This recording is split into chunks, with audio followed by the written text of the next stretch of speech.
Welcome back. Now, like I said, this is a homebrew world, so I think it's only appropriate that I start with a bit of backstory, I suppose, maybe a little world lore for you, the audience, so you can kind of understand. So, let us begin. In the ancient realm of Kalendor, where our story takes place, two prime deities held dominion: Cyril, the embodiment of peace, creation, and life, and Darkril, the harbinger of chaos, destruction, and death. Their eternal conflict waged across the cosmos, each seeking to assert dominance over the other. Cyril would weave the fabric of existence with intricate care, only for Darkril to unravel it with violent fervor. Thus, the cycle of creation and destruction persisted. But that balance of power shifted with the emergence of humanity. Cyril, in a stroke of divine inspiration, fashioned these mortals as a new creation, unique and brimming with potential. Darkril saw in them an opportunity to undermine Cyril's influence, manipulating humanity to sow chaos and strife. Darkril plunged Kalendor into an era of turmoil. Plagues, famine, and wars ravaged the land, pushing the civilization to the brink of collapse. As the forces of light and darkness clashed, the culmination of this conflict came to pass on the hallowed grounds of Serendari, the now capital, where the fate of humanity hung in the balance. In a desperate bid to secure victory, Cyril and Darkril engaged in one final confrontation. Cyril, in a selfless act of sacrifice, bound Darkril to her and banished them both to the unknown depths of existence. Their absence left behind Ril's gaze, a towering tree standing 100 feet tall that sits on a hill of firegrass, these ever red, faintly glowing shards, a monument to the enduring struggle between creation and chaos, and a testament to the fragile balance that now governs the universe. The world then plunged into a forever twilight of sorts, a perpetual gray, a darkened land where the sun itself seemingly scared to show its face, but for a few brief moments, a few times a year. Centuries later, amidst the echoes of an ancient conflict, a new threat looms over the realm of Kalendor. In the region of Tordea, the stronghold of Ludario stands as a bulwark against the encroaching darkness. The fortress, weathered by time and decay, serves as one of the last southern bastions of hope in a land besieged by turmoil. An army known only as Legion, consisting of elves, orcs, humans, goblins, and otherworldly abominations, grows stronger with each passing day, their resilience defying conventional explanation. And amidst the bloodstained trenches and mist-shrouded forests, the defenders of Ludario prepare for the inevitable onslaught. The cold winds of winter loom on the horizon, promising to bring further hardship to an already embattled land. Yet, amidst the despair and uncertainty, a glimmer of hope remains, a flickering flame that refuses to be extinguished. For now. And this is where our story begins. And as we kind of zoom out, bird's eye view, you can see this old, decrepit, decayed fortress that you are all at, Ludario, standing. Like I said, this is the last bastion of civilization on the southern hemisphere. You are the strong point. It holds strategic value, and you are all stationed here as part of the Serendari army. Now, as we zoom in, you can see that this sits. One, in the far distance, you can see what looks like hundreds of thousands of small lights off in the distance where the forefront of the war is taking place. You can see decayed fields, fires, etc., an ongoing battle that has been going on for months. To the right, where you guys mostly spend your time, you see a valley, a narrowish path of forest surrounded by two mountains on both sides with mist that kind of clings to it consistently. And as we zoom in closer to the fortress, you guys have a special assignment. You have for a while.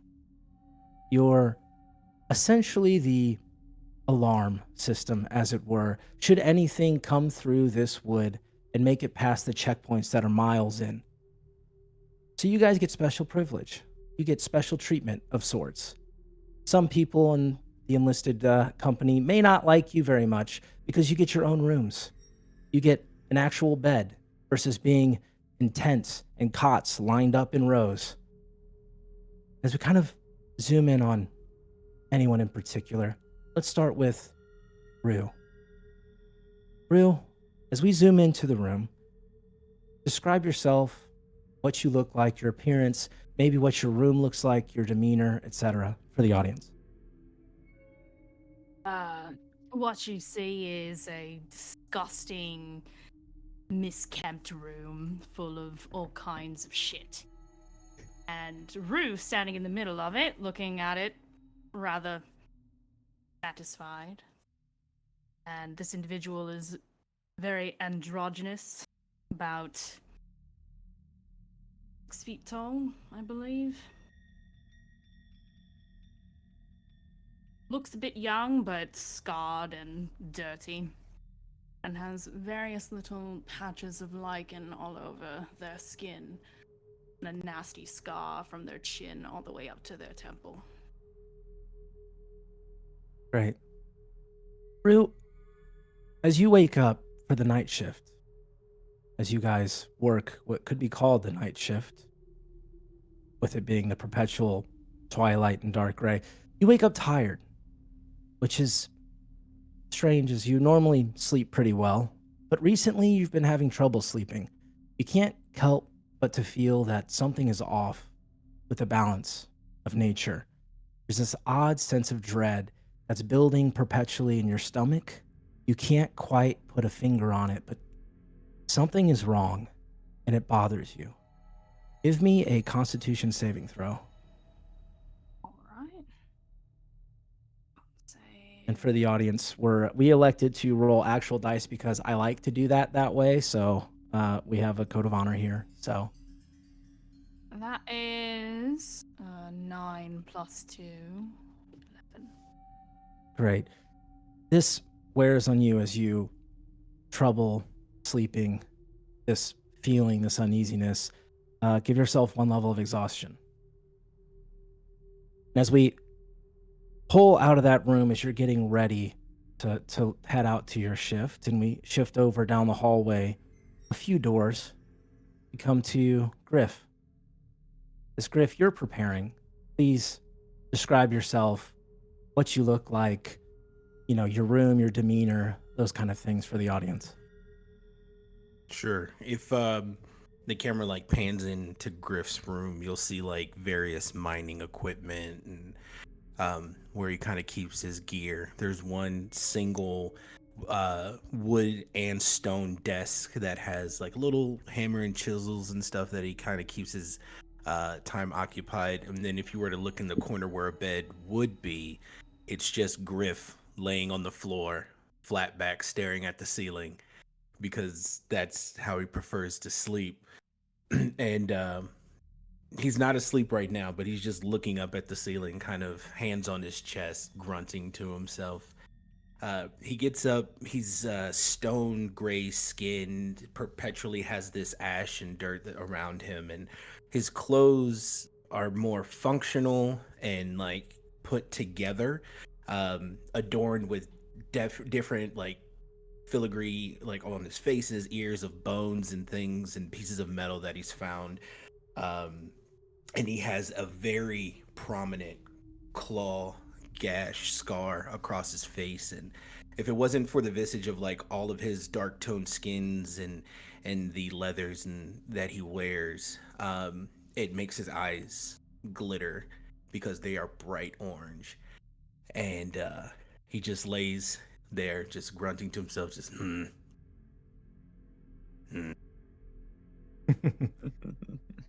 And you have a bit of an odd hobby, right? Something that not many people know of. Yeah. Griff likes baking. Griff likes to make various baked goods when Griff has the time. Don't tell nobody, Griff will hurt you. But not just that, you also like to sing, correct? Griff has been known to hum a tune from now and again. Reminds Griff of Griff's mama. Well, that's nice, except for lately you haven't really felt like baking or singing or humming. You just seem to have this lack of desire.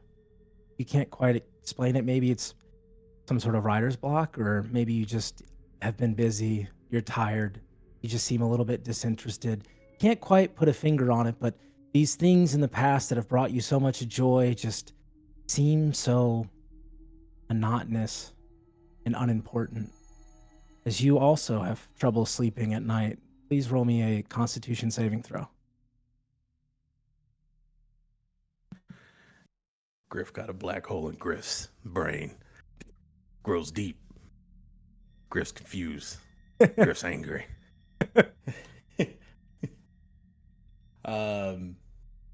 Saving throw. That's actually really good. That's 24. Okay. Even though it's been a hard few weeks of watch and, not having much of a reprieve, you're able to get some sleep, get some rest, and you wake up feeling okay for the most part. And as we kind of pan out of that, we go to what's probably the dimmest lit room out of all of these rooms in this location, as we kind of pan into a room that only is probably lit by one small candlelight in the corner, as we see Swink. Swink, please give us a description of your character getting ready, their appearance, their demeanor, those kind of things for the audience. Of course, so camera comes into the room and Swink is already dressed. He has his cloak on and he's pacing back and forth, keeps glancing at the door. His bow is propped up next to it. Keeps glancing at his bow. You can tell he's uneasy. He's itching for something. Like he's itching to do something. He feels, a little uneasy and useless at the moment. So he's just very restless and pacing back and forth with a scowl on his face. Yeah, restless is probably a good word, as you have your cloak probably down. You mostly have it up, but you're in a confined space. You feel pretty safe. But you haven't been sleeping well either. You've been stricken with worry for your brother, Swanson. You made an oath, a promise to him, and unfortunately, through your enlistment, you've been separated for quite some time. You always have him on your mind. And recently, again, you can't quite put words to it, but you feel as if that connection you have with him, that bond that goes deeper than anything, that blood bond, feels severed. Like you're never going to see him again. But maybe that's just a worry. Maybe you're overthinking it. I'm sure it'll be fine. I'm sure you'll see him again. That's Swink definitely is thinking I'm never gonna see him again, and it's all my fault. Roll a Constitution saving throw, please. Ooh, 6. Yeah, unfortunately, you're not sleeping very well, and you wake up extremely tired as you begin pacing around the room as you're ready to start your night's watch. Go ahead and give me one level of exhaustion for yourself. As we pull out of that room and get to the final room of this small trope, we see Aimon in their room. Aimon, please describe yourself, what you're wearing, what you're doing in this room as you prepare for your watch. Yes, you pan into the room and you see a brown skin, maybe 5'10" wood elf. His room is very neat, very clean. Everything has its place. It's very organized. You see multiple amounts of lists of different reagents and lists of names with symptoms and different not potions, more than medicinal instructions on certain items set up for them. And you also see lists of others with black X's next to their names for other reasons. But he's just at his desk, going to work. And as you sit there and you have these things sprawled out in front of you, you woke up very rested. You got a fantastic night of sleep. I mean, you feel extremely good, loose, nimble, like you could take on the night. As you kind of sit there and you kind of look at your documents and you start to gather all your things together and you place them in your bag, your hand grazes past a familiar crystal, a gem. It kind of like beckons you, reminds you. You've done how many times, how many nights, how many places have you cast this thing away? And yet, here it remains. But oddly, you're at peace with that. But at the same time, you're terrified. But nonetheless, you slept fantastically. You don't need to make a Constitution saving throw. And as you gather your stuff together, as you all make your way out, you kind of sit on the outskirts of the fortress. And you kind of have your usual meeting spot by the gate. As you walk out, kind of in a small tower of sorts, you're kind of the watch as you keep an eye on the edge of the forest that spans across with the two large mountains there. As you guys gather for another night, another watch, I'll leave it to you to discuss your dreams, your sleep, the ongoings.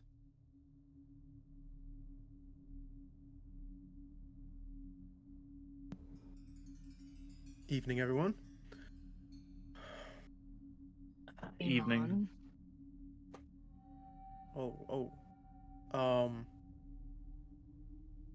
What's going on here? You guys look a bit rough. And I just start examining the party. You mean rougher than usual? Rougher than much rougher than usual, bro. Yes. Some of your mushrooms seem to be drooping more than. Something feels off today. Yeah, sleep was hard to come by. Something is wrong. What about you, Griff? Everything all right? Griff feels great. Griff had a wonderful night of sleep. Interesting. Griff, you say that every morning. Griff has a wonderful night of sleep every morning. And there's like a little badger scurrying around his legs. That's like his pet badger. And he's only 4'6", so he's like super short. He's a mountain dwarf, but there's just a little badger scurrying around his legs. Did y'all have any dreams or bad feelings? I think something's happened. I think you're right. I feel imbalance in nature. Have we gotten any recent reports from the front lines? Anything strange? We haven't, right? No, you have not received anything unusual. I think probably the strangest things that have come through are from the front lines, which you guys are far from.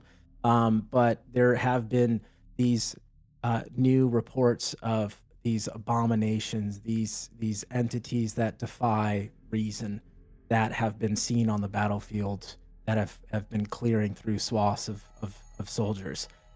They're each one hard to really put into, I guess, writing.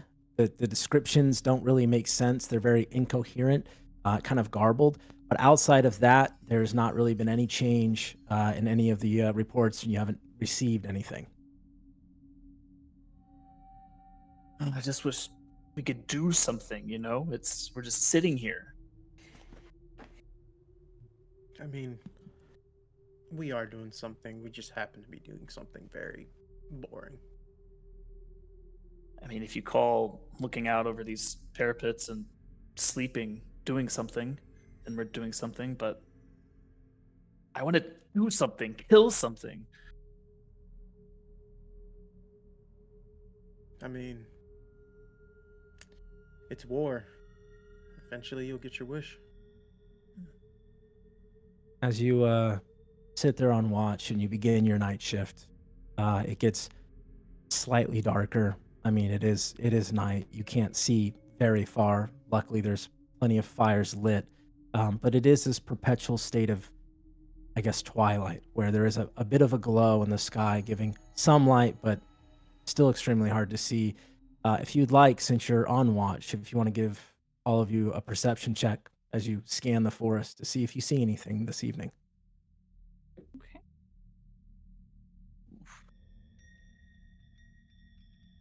That's an 8 from me. Oof, I'm rolling terrible. Yeah, exhaustion's not great. Oh, right. It's at disadvantage, isn't it? Correct. Okay, let me roll that again, 16. although that's probably it. Oh, I lied. That's a nat 1 plus 6, 7. 21. Okay. Okay, Mr. Sleepwell. All right. Yeah, the two guys that slept well, crazy. Listen, So, gotta get your yeah, 8 as hours. you guys are kind of there and you know, Swink and, you know, Roof are kind of antsy, maybe a little bit off, you know, Aimon and Griff, you kind of are, this is just business as usual. It's another day. It's boring, but it's important, right? And as you kind of scan the forest, Griff, you think you maybe see someone? Some sort of figure by a tree. You can't quite make it out, though. Does one of these things like Griff sees somebody by the tree. Griff don't like it. Griff thinks they're just standing there, menacingly. Griff, which tree? That tree. There's a lot of trees here. That tree in front. The tree in front of Griff. The Griff. And it's because he's short, so he's like. Do I need to get you a box? Griff doesn't And as- appreciate your tone. And Griff's as tall Griff- enough for Griff. As you kind of raise your hand up to kind of like guide them, and you look back, and you're like, "Yeah, Griff, it's right there." And as you look back, you don't see the figure anymore. Griff, there's nothing there. Griff looks over at Aimon and he goes, Griff's gonna ask for a favor. Griff expects you not to talk about this again. Could you give Griff a boost? Amon gets on one knee. He puts his hands out for Griff to just. Comes back down from off the boost. Griff may have been mistaken. Griff's a little hungry. Maybe you should eat something. Maybe Griff should. And he rifles in his bag and he starts pulling out stuff and he's like, Griff baked these yesterday. Don't talk about it. Immediately Hands snatches out. one. Yeah, just hands out little. Just mine. Swink is still looking at the tree Griff pointed out. And is there other torches by us? Yes. Fire nearby? Can Yeah. Swink light an arrow and shoot it at the tree just to see if that illuminates anything? Only you can prevent forest fires. Yeah. I mean, Right. if you would like to shoot a fiery arrow at the woods, that is your prerogative. I'm not going to say no. Oh my I can't God. see. Can I light the woods on fire?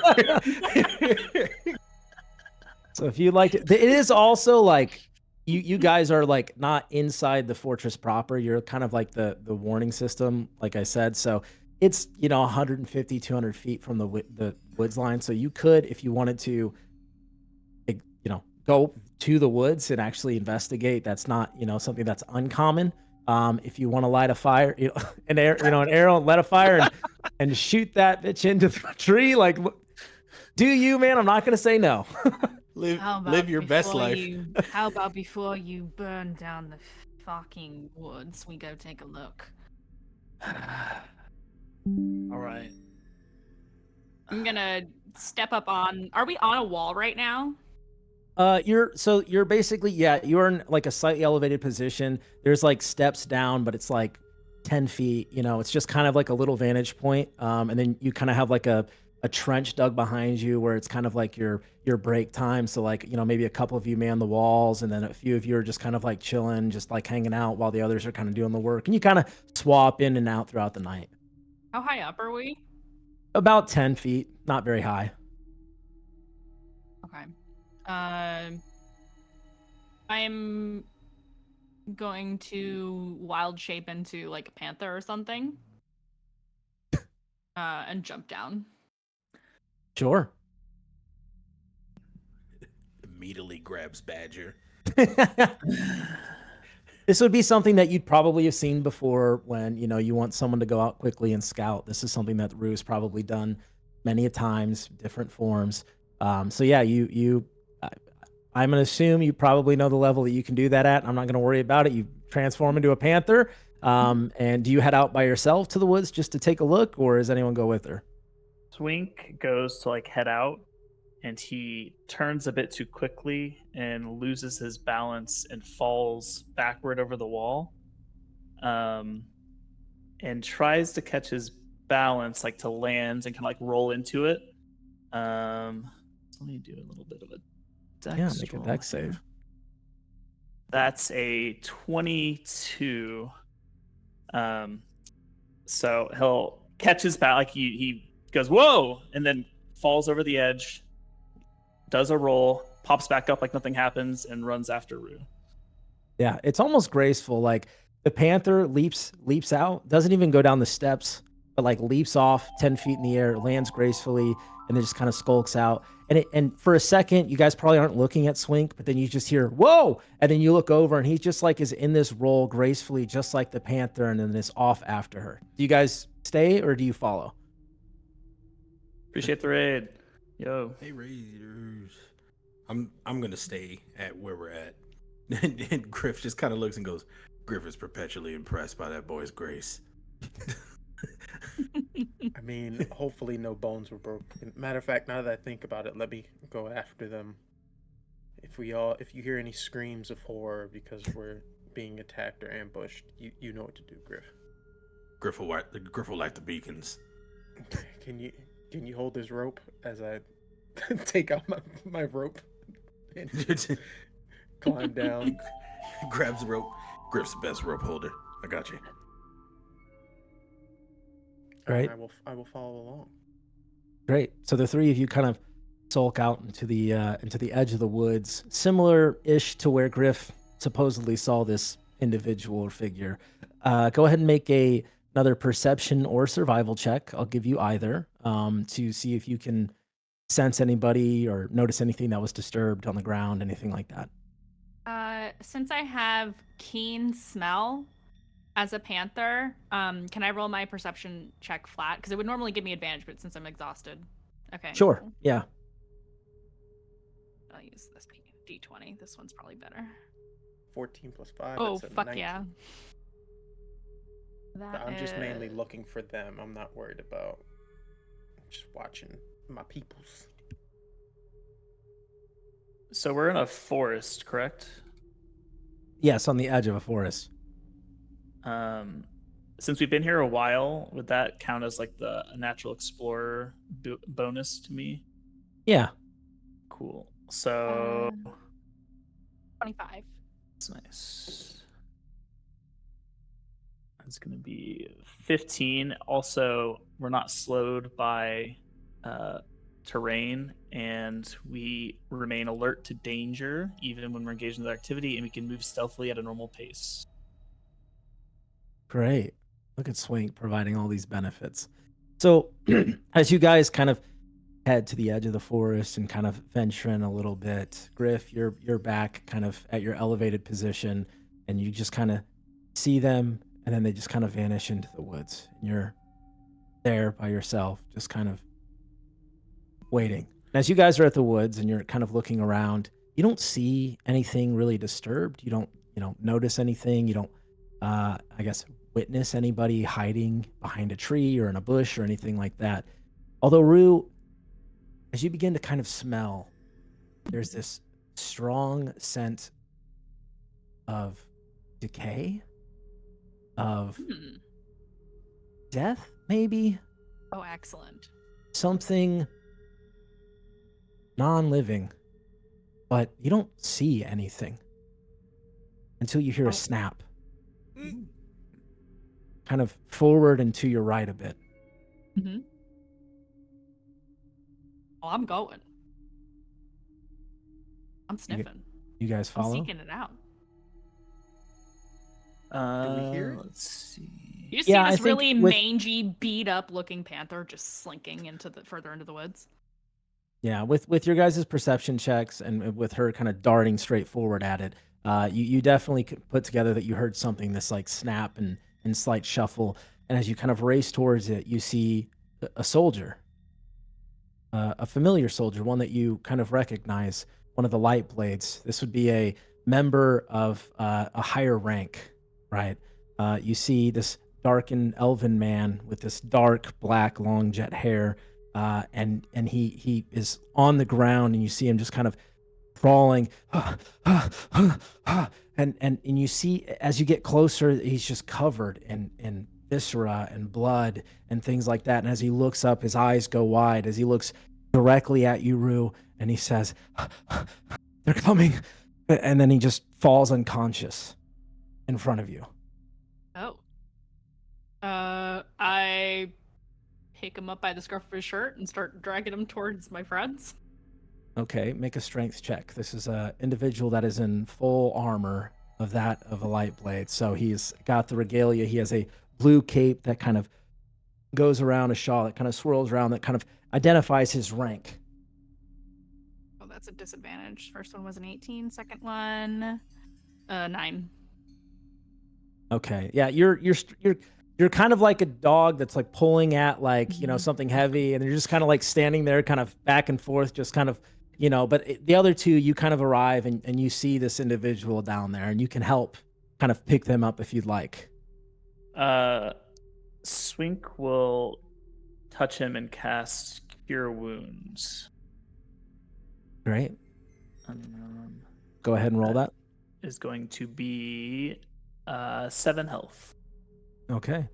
You touch him and you heal, and you can tell that the magic that you have kind of takes hold, but he doesn't wake up. He's still unconscious. As you kind of go to like open his eyes, they seem almost opaque. They're like gray, and he just seems kind of catatonic. Maybe it's trauma, maybe it's just his injuries. All you know is you have to get him back to the fortress. Got it. Swink will basically pull out his bow and just guard Rue as she pulls him back. Can I do a medicine check on the Yeah, soldier? absolutely. As you if you have her kind of stop for a second, as you kind of like flip him over onto the ground there, you can absolutely do a medicine check to see if you can figure anything else out. That's a dirty 20. 30-20. Yeah, you notice several lacerations, one on his face that looks pretty bad. You can see kind of where some of the small gaps are. There's blood. You also see like this black viscera kind of covering most of his armor. Honestly, it looks like he bathed in blood and shit. It's just everywhere, all over him. It looks like he's been through hell. But with the healing that was given, you kind of take stock, and it doesn't seem like you see any other wounds that are grievously bleeding. You just know that you should probably get him back to the fortress for medical attention. Gotcha. Just real quick, does it look like these lacerations came from a blade or something else? I would say these do not look like they were made from a blade. These lacerations are strange. There's strange kind of cuts and lacerations. and you haven't seen something like this before, and it's a little bit odd to you, but there's a lot of things out there, a lot of creatures, a lot of animals, a lot of weaponry. So maybe it's just something you haven't come across yet. Awesome. Let's get this man back to the fortress. Need to get this armor off him before there's an infection or something. Yeah, help Rue. I'll cover our retreat. And got it. then Swink is also going to use primeval awareness. So if there's any aberrations, celestials, dragons, elementals, fae, fiends, or undead within a mile of me, I'll know that they're there. Oh gosh, this always works well for Fort Ranger. Mm-hmm. There is a buzz that you can feel beneath your feet. It's not quite as succinct as what you normally feel as you kind of like harness this, focus. Normally you can kind of pinpoint even towards a direction. You feel this sense of dread that there is something out there, but you can't pinpoint what it is, where it's at. Clearly something or someone or many people injured this individual, but you can't quite put your finger to it. Yeah, but we need to get back. There's something out there, and I don't know what this is. I did say I wanted action, but damn. Enough said. Let's go. As you lift him up, and with both of your efforts, you're able to kind of carry him back. Well, I mean, I'm going to give you the pass here, Craig. Okay, I'm going to give you the pass, Aimon. But you do have a panther with you, so little slump over and aid. I think you guys can do fine. So, Griff, as you're kind of back, you're just kind of hanging out, and you're just kind of looking into the woods, and it's been a couple minutes, and you're like, well, normally they're back by now, and then you kind of see them kind of trickle in, and they're carrying a body. Griff, like you see Griff, like because he's standing on a step stool type thing. You see him go, bruh. Like he's waving his hands in the air. He's like, he's trying to signal like what? Swink would just bark out, keep watch. There's something out there.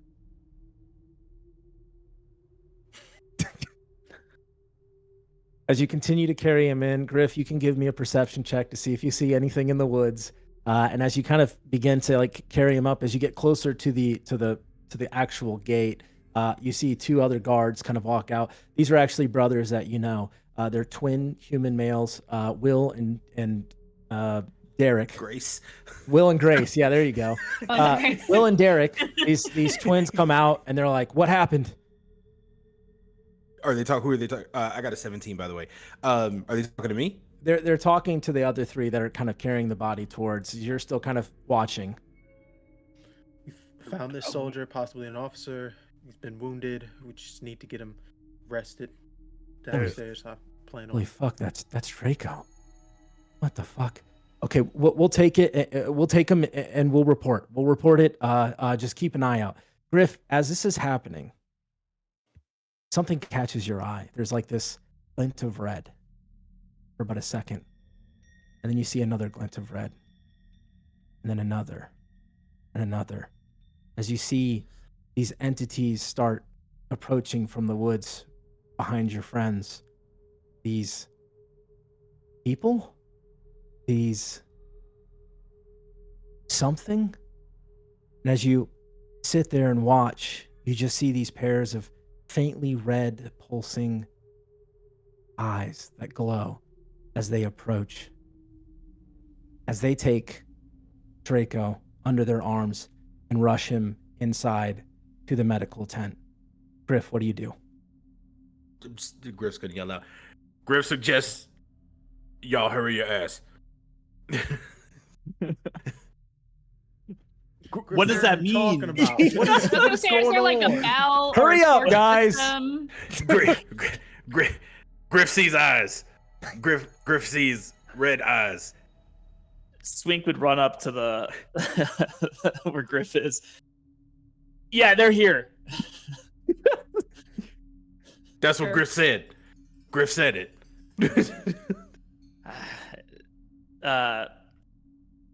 Swink would light that fire arrow now. Fair Oh, enough. the beacons. Yeah, so can we sound whatever alarms are going Sure. and Yeah, you make know, sure everyone's aware? basically anything from the forest edge in is just mud and decay because it rains and mists all the time. So there's not really much ground or grass left. It's, actually rather annoying. So basically, you fire off this arrow up into the sky, and that kind of alerts that there's danger in the area. Now, as part of that alert system, you guys are the first to engage, always. So as this arrow flies up and you see it kind of land and it actually strikes in front of the entities kind of moving forward towards you. And as you guys go to approach them, you get a look at these individuals that seem to be encroaching on your space. You see one individual, half human, half plant, half something else, walking on its hands where its feet should be. Its head is cocked to the side, its mouth hanging open in a gate. You see another that has this hand protruding from its chest. And in that hand, you see another small face with nothing but a large eye staring at you. You see this orc, this heavy set orcish entity, this individual, again, with these protruding vines and this black viscera and this black and bloody ichor dripping off, these bulbous sacs that begin to perpetually bubble and boil over, staring at you. And as that arrow flies past its face, all you see is a ring of mouth that rips open with razor-like teeth. And as you guys approach, we're going to do a little theater of the mind here to give you guys a little bit of a warm-up. Now, this is terrifying entities, something you've never seen before. But you're trained soldiers, and you can handle this. So I'm going to have each of you roll an attack roll. Should you hit the DC, you will be able to kill one of these entities. There are others that I haven't described there. Should you miss, you will take damage, and the creature will stay up. But if you hit, you will be able to kill it and take it down, and in style explain how you do so. So we will start with Griff. Griff, as you see one of these creatures approaching you, these entities, these abominations, roll to hit.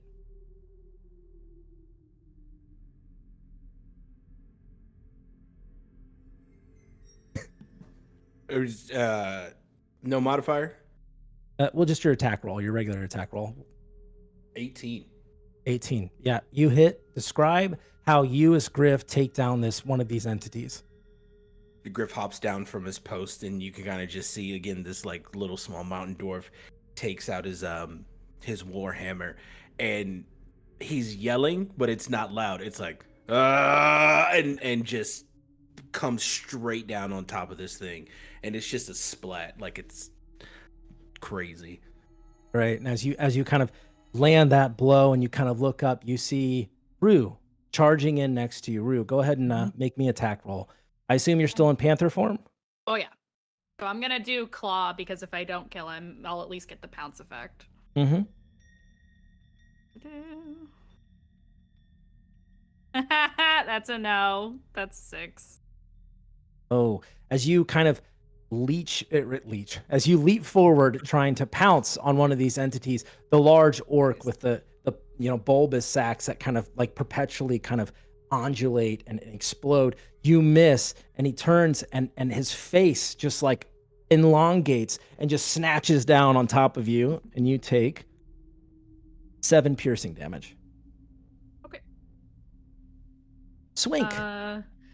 As a reaction, I would like to use my spore, my Halo of Spores, which I can use while I'm in wild shape. Okay, and remind me what that does again. Essentially, what you get is hold on, there is a better version of this. I like to use my spores too, chat. 1d6 necrotic damage. One creature you can see when it moves into a space within 10 feet of you starts to turn there. But it says you can use a reaction, so I don't know if that actually that might not apply. I will allow it, and as you utilize this reaction, it Has to doesn't make a con save. it doesn't matter because it doesn't affect this entity. Oh, okay. GM, quick question. In this Mhm. particular combat structure, are you allowing bonus actions or doing straight actions this go round? I mean, if you have something you want to add or flair or another attack, go ahead. I mean, this is more of just a theater of the mind. I want to give the audience a little bit of what they're working with here. Okay, gotcha. I'm gonna take my bonus action to give a bardic inspiration, but being that I'm multiclassing, I'm gonna use combat inspiration, and I'm going to provide that to Aimon as they're coming up. So you see Griff turn around and he looks you dead in the eye, Aimon, and he doesn't say anything, but he goes, and he starts dancing, and he's like, blocking. yeah, real bad. And he's like, Griff did this for you. And so he gives you that combat inspiration. Because you're holding this warhammer with all this viscera from this thing that you just smashed. just throwing it around. Thank you, friend. So yeah, you can use your bardic inspiration die, and you can add that either to a damage or an attack roll coming up, or you can use. Yeah, or you can use it. So. Yeah, you can use it as a reaction, and whatever you roll, you can add that to your AC. Oh, wow. Okay. Yeah. Yeah, so you got options. It's like inspiration on juice. It's really good. For real, for real. That's insane. All right. Swink. So Swink so he launches, the fire arrow. He immediately knocks another arrow to fire at the biggest abomination that he can see. And as Griff hops down off his little step stool to go fight, Swink already has his bow drawn, and it knocks his arm a little bit. Like Griff's big old shoulders kind of bump him, and the arrow looses. And does a 17 hit? Yep. 17 hits. And it's still it looks like Swink would have missed, but the knockover that Griff did helped him find his mark. And Swink knocks another arrow to do a second attack, and we'll fire once again. That's a 30. Just barely hits. And so he'll just take fire at the next biggest one.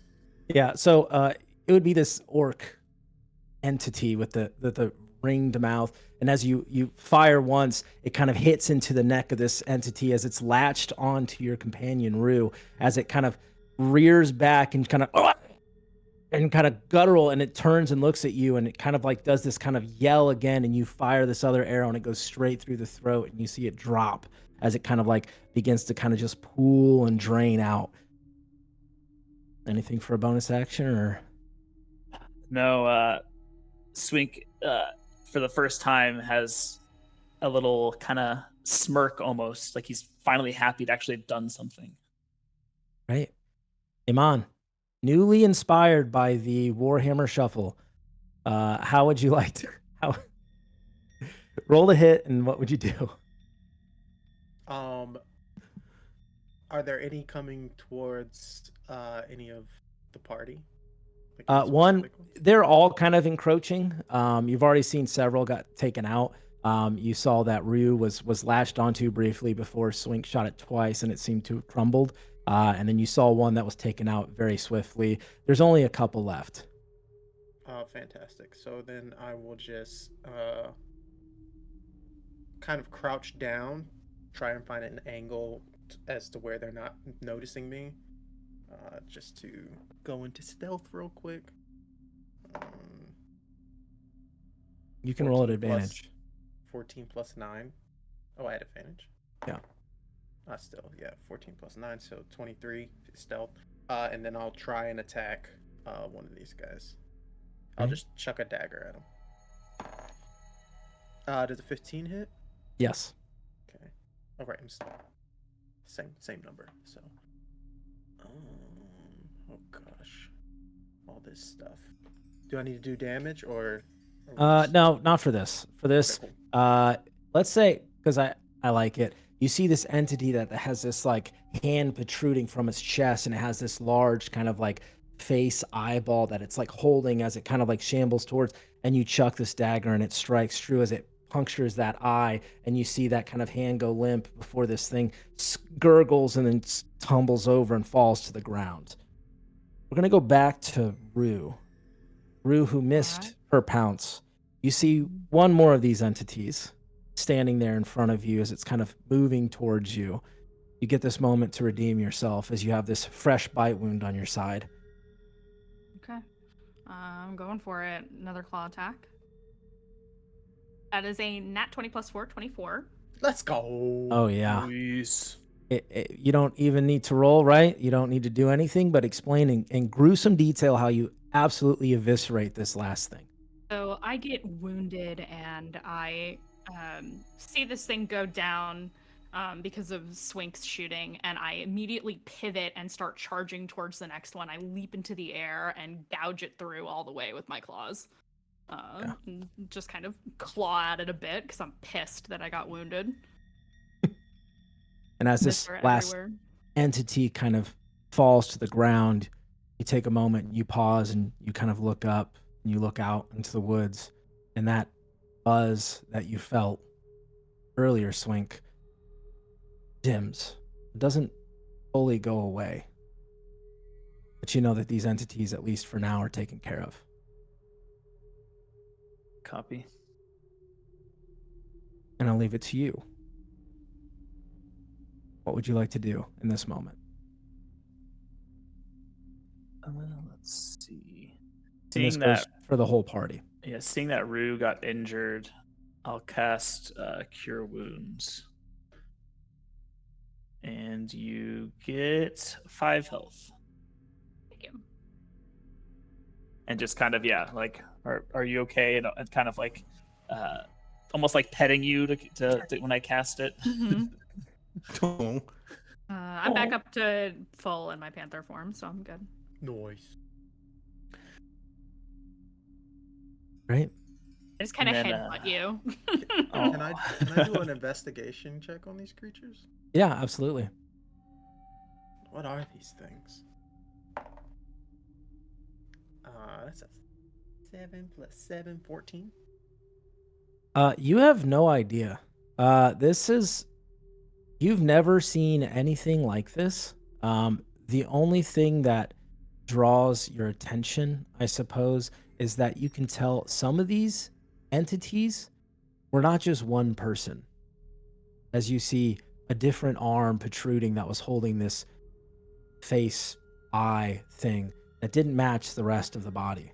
And you see some set of like natural like vines that kind of like are intertwined and interwoven within each of these entities as well. You also noticed as they kind of fade this soft red pulsing in their eyes as they fade, and then it's this like light gray mist that just kind of like dissipates up and evaporates into the air.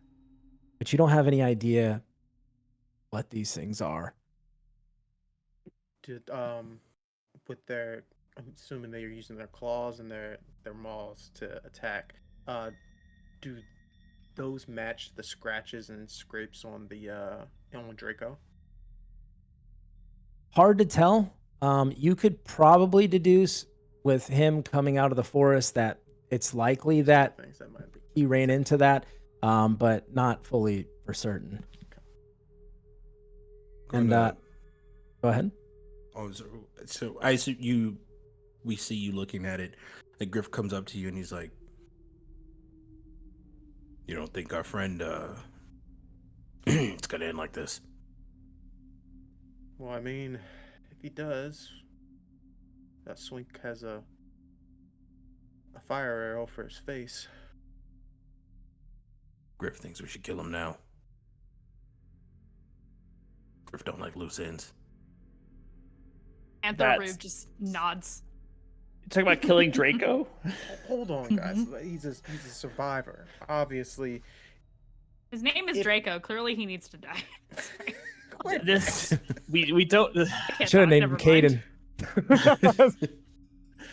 Caden. We have to see what he knows first. We can't just go around killing brothers in arms. he probably has information on what exactly is going on out there. Apparently, these things have been melded together with vegetation, possibly. I've never seen anything like it. I assume nobody else here has, but it's definitely something we need more information on before we just go around killing survivors of, traumatic events. Yeah, Griff, I appreciate the fervor, but that may be a step too far. If Griff was in his right mind, he'd be inclined to agree. Griff is not in his right mind. That's fair. Swink will grab whatever the smallest creature is and take it back to study it. See if he can figure out if that's unless that's not It's possible. it's a medium sized, these are human-esque size. So if you want to baby cradle this weird creature, you can, or you can just take a part or a piece of it. It's really up to you. I'm not saying no, but Griff starts cutting off one of the heads. And I was gonna say that. Okay, Yeah. Griff. Yeah. Griff and Swink at the same time start cutting off two different heads. great. Don't. He sees bring you them doing it, and he's like, forward. "You can have that one." And as you do that, you hear the shuffle of armor and footsteps behind you as other soldiers kind of rush up. What happened? Is the threat eliminated? What's going on? For now, but I think they're coming back. Right. Okay. You three on watch. You need to report to the captain. Tell him your findings of what happened. Swink salutes. And you see soldiers that kind of rush off to where your station was, kind of taking over for you. As you see several soldiers kind of gather around whatever these things were, and you just see one of them kind of steps back and then just kind of kicks it a little bit, and it's just kind of grossed out, ugh, and then looks over at you, and you're holding this head of one, and vomits. Okay. Well, and Aimon will just basically set these things on fire. Don't know what they contain. What? As you start, one of the soldiers puts his hand up and says, "No, not yet. We need to have others look at this. We have clerics for a reason." And you know that there is one cleric in particular, one individual in this entire place that has any ounce of divine magic. You've never seen them. You've never spoken to them. No one knows who they are. It's just a rumor that passes through, as there is very rarely divine magic that comes and peeks through. Aimon So- kind of rolls his eyes at that. Yes, sir. And so as you guys kind of rush in, you head to the captain's quarters. It's this large kind of central building at the center of the fortress, where there's guards, and you see guards and other individuals kind of rushing around. The alarm's kind of been raised, so things are definitely tense as you see soldiers and various other entities kind of rushing, unsure what to do. You see one guy in the corner that was asleep, just kind of gets startled from all the commotion, and he kind of rushes off. And as you approach the captain's quarters, you see another one of these light blades, one of these kind of exalted higher ranking soldiers, and he just kind of nods you in without even hesitation. And as you kind of enter into this exterior kind of waiting chamber, you see another series of guards just kind of standing on the inside as well, and he kind of just gestures for you to wait for a second until you hear, "Let him in," and he nods for you to enter. And you still have the head, correct, I assume? Yeah, we got the heads. Fair enough. You both have a head or just one? I think we both had. Griff, did you take the head with you? Didn't you say one of them had a giant eyeball? Yes. Griff takes the eyeball. You hold it by a stem.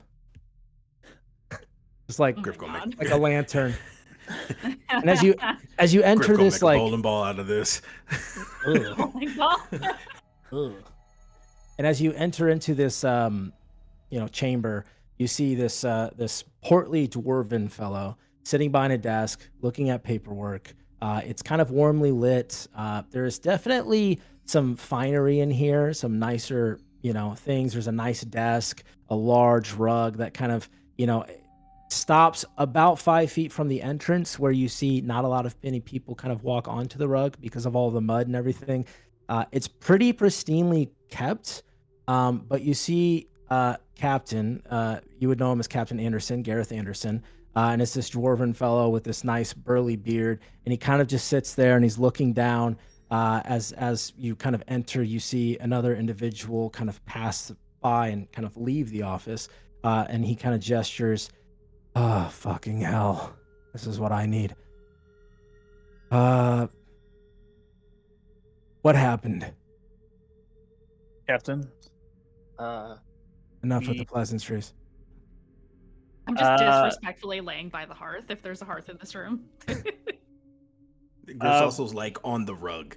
Like he's on the pristine rug.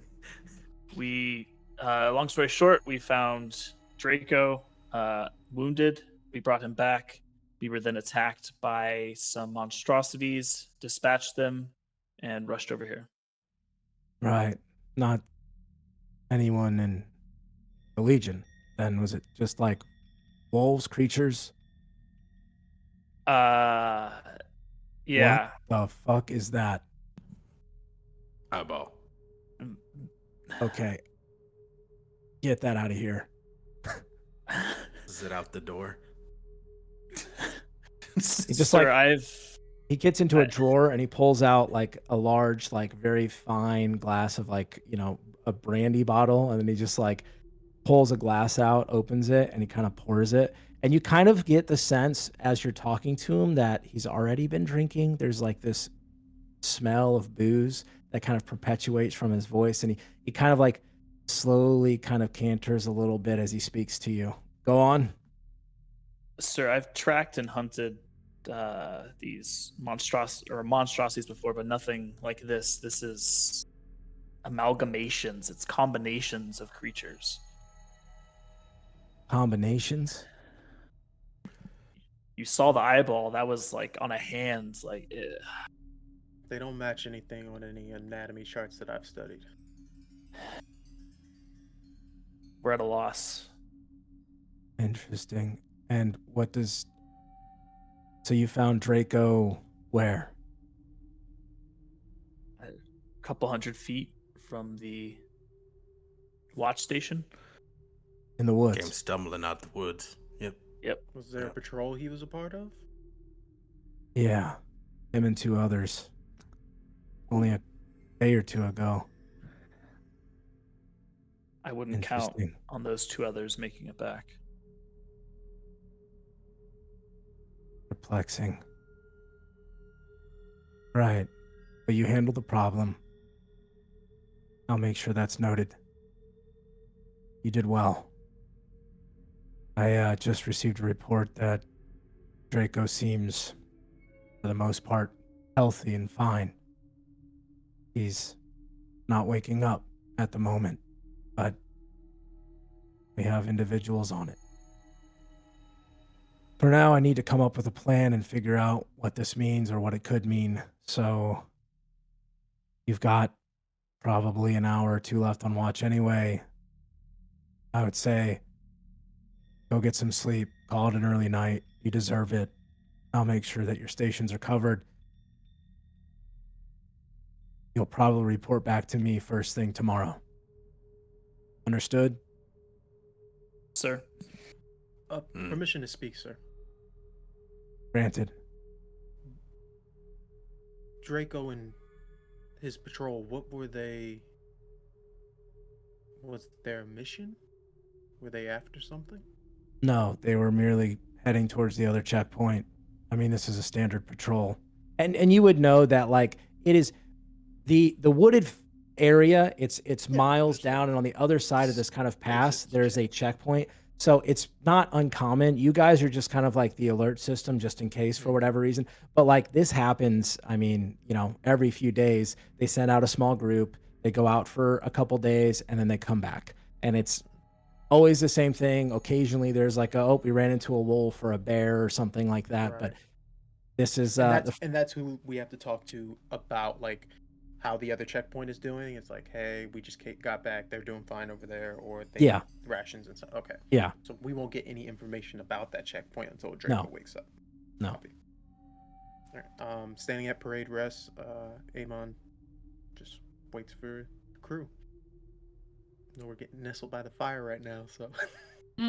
Yeah, Rue is just doing whatever they want. Gets up and sees He you just kinda, waiting like- and is just like, He just kind of like takes a drink and then like looks at you as you're like curled up by the fire and he just kind of stares at you for a second, Rue. I Right. just scrunch my nose at him. Yeah, maybe next time you can come in here with some respect for commanding officer. And you, don't ever step on my rug again. He looks down and he's like, Griff's Sorry, mad. sir. We're just a little, excitable after tonight. No, it's The fine. adrenaline is still running through their body, sir. It's You handled yourselves like the fine soldiers you are. You've earned the rest. I'm on edge too. Report to me tomorrow evening. I'll have orders for you.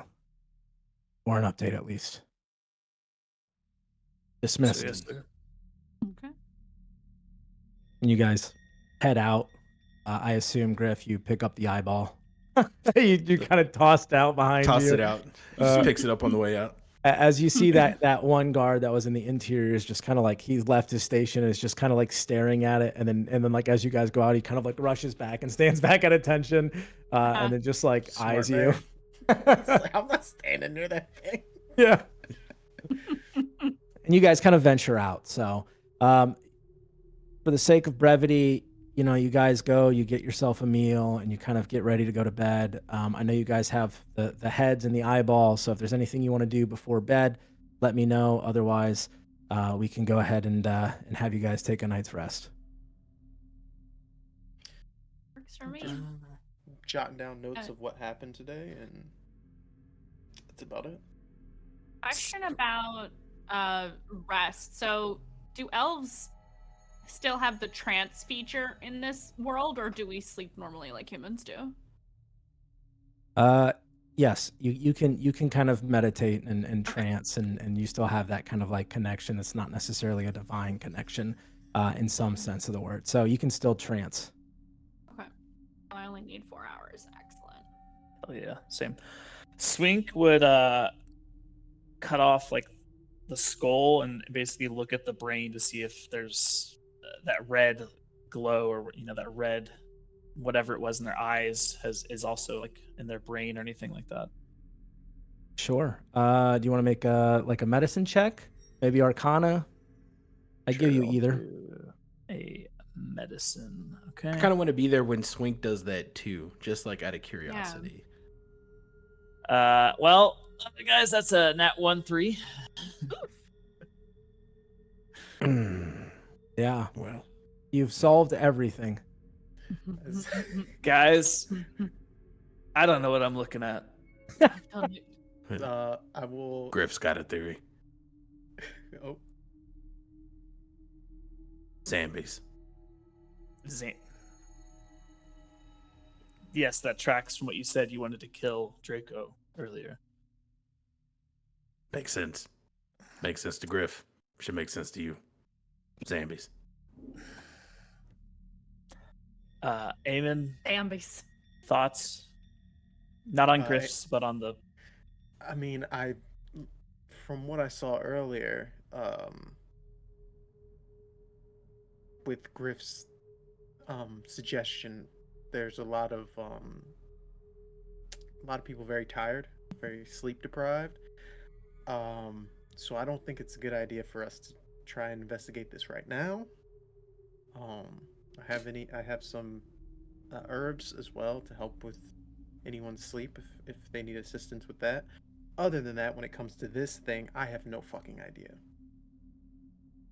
this is way beyond our pay grade. However, I'm down to try and figure it out with you, but when we're more prepared and have more information behind it. All right, maybe we wait for Draco. Draco may have a better idea. Something. The remnants and the creatures, while they were still alive, smelled the same as what I was smelling on Draco, right? Just making sure the smell is the same. You recall smelling that decay, that scent. You don't necessarily know if it came from Draco or if it just came from those creatures that were nearby. You have that strong sense as a panther. So I would say make a history check to see if you can correlate the two or if you can kind of connect that. But from a first like kind of smell, you wouldn't be able to kind of pinpoint, but you roll well. This is before our rest, correct? So I'm rolling at Yes. disadvantage still? Okay, just Yes. making sure. Thank you. Well, it'd be straight up because it's, well, I mean, history. Yeah, never mind. Yeah, disadvantage. Yeah, because it's ability, right? Yep, Yeah. yep. That's about 1 plus 1, 2. Another one. Yeah. What is You- going Go on? back to back, baby. You don't recall. Yeah, it works well for me, guys. You don't recall like a specific stench. You just smelled it kind of in the area, but like you do recall, it just kind of felt like it came from everywhere. I was hoping my obsession with decay and dead bodies would help me correlate the two, but maybe not. You've actually lost your sense of smell with that net one. Yeah, you don't Oh, smell anything ever no. again. No. So yeah, as you, I guess you can place I those need aside. them. Is there anything else you guys would like to do for the evening? Swink would trance for 4 hours, and then after those 4 hours, he would just go join the watch again Okay. until everyone else got up. Sure. Probably same, but I would go bug Aimon. Okay. Aemon, just same thing. Already up, just writing notes, and just here's the footsteps. Yes, Rule. What you doing? Making notes on our fine adventures. What kind of notes? And I'm like leaning over, looking at what you're doing. No concept of personal space. Never have had one. He's used to it by now, as they're over his shoulder. We're just kind of looming. The anatomy of these creatures is a multitude of different humanoids. It doesn't make any sense. These things shouldn't be able to work the way that they are. It's an amalgamation of different creatures. Possibly with there's no stitching on them either. It's all vegetation. Does this seem like something more in your neck of the woods? I've never seen anything like this, but it looks natural. Some kind of sculpted creature. I wonder if I could reanimate them. I think they are already a problem, and waking them back up and then trying to control them is going to be even more problems added on. I'd be Sounds like surprised Griff what I was could right. do. Standing by the door, smoking a cigar. Griff, you know I don't like that smoke. Griff, sorry. Again, I sounds want like Griff one. was right. Give me one. Tosses you one. Tosses you one. Griff's got enough.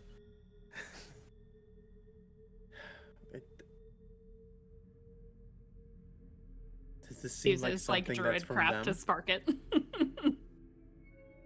From the enemy? Does this seem like something that the enemy would do? And correction, are we? If this were to happen from where we are, is that behind? Like for them, did they make it past like the front lines, and now they are basically No. this would be a type of flank? Mm. No. No. Unless the only thing that you don't know for certain is if the checkpoint at the other end of the valley, miles and miles and miles away, is still holding these. That maybe there's something there. You know that as of right now, it was isolated. There was only a handful of these, and it wouldn't have come like from the front lines or anything like that. So it's not connected, at least from your knowledge that you gathered in this short time, to be something that's connected to the front. Well, question, and you can stop me on this one. If we're pretty much the last line of defense, and they got to the edge of our forest line, they would have had to make their way through those checkpoints one way or the other, whether it was like stealthing by or actually going through them. We don't know that. But if they got to us, we would have to know that they got past those checkpoints just based on how we know how our structure's set, right? In a conventional sense, yes. Okay. That they either had to stealth, or maybe there was an attack, or you're not really sure, but We have a lot of questions, no answers. I feel like Draco's going to be the one who puts some light on this situation. How do you know they weren't summoned? How do you know they won't wake up like one of these? Like Griff said. I bet I could wake them up. Double Zambi. Might be fun. As long as most of the body is intact, I can raise it. What, you want to Yes, it ask it some should. questions? Do you think they talk? No, I think they just bite and maul and... Good, I All could the use things them we to saw. fight the others. Griff might be able to help if they don't talk. Hmm. Griff got tricks.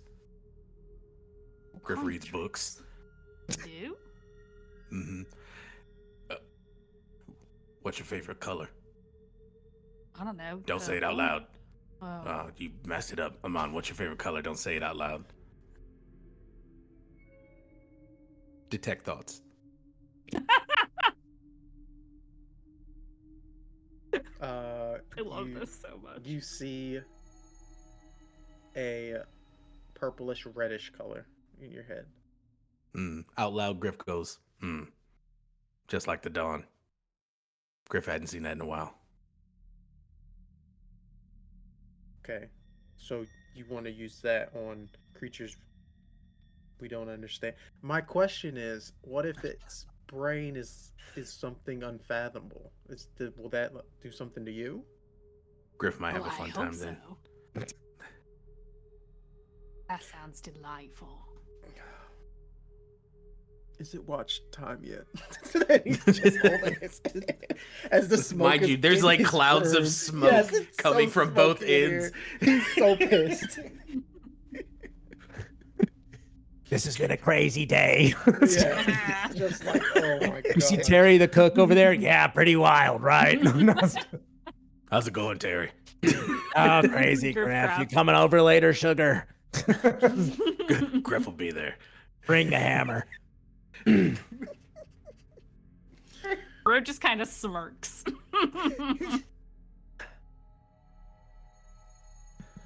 Whatever it is, we'll kill it. Alright? Just like everything else. Sounds Sounds good to good. Griff.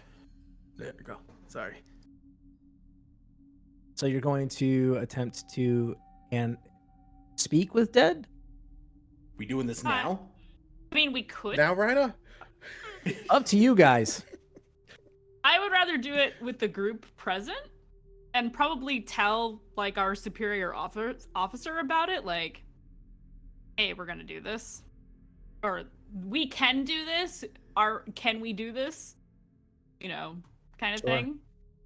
I feel like Rue probably wouldn't normally ask permission, but they're Hey. trying to be good. Live your best life. Actions have consequences, so, do you. I'm a very chaotic neutral, so don't let me make decisions. That's what Craig's character is for. Fair enough. Keeping me from doing that. And that's why it's gonna happen, because he's more worried about Draco, so you'll be looking like for Draco and watching their status and completely not paying attention to Griff and Rue's plans, machinations. Rue just kind of grins at Griff like, you wanna go do that? Yes. Excellent. Okay, so what, I guess first, what are you trying to animate? If there's any of the bodies left or around or whatever being studied, theoretically, I can. I have multiple ways of raising dead, essentially. Wait, we have a head with the brain still in it. Like, we could just work on that. Let me see. Which head did you grab, Griff? Did you grab the one with the mouth? That was like the orc's head? I have an eyeball. I think You have an eyeball, right? Swink. Yeah, Swink grabbed would it. have. Yeah, probably the orc's head because that was the first thing he killed. Sure. Slink's So like, you oh have- no, don't put me into this. You have this Well, like it's- half orc's Yes. head that has just like this mouth with like these rows and rows of like teeth. We can Swink just do it here. Wouldn't have to walks ask into Aemon's room. What are we talking about? anybody. These geniuses want to talk to our former enemies via necromantic ways. Yes, Rue.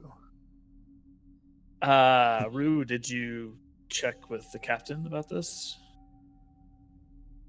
What do you mean? Am I supposed to do that? You're supposed to check what Before you raise Looks at Uh, him. evil entity inside our base? Yes.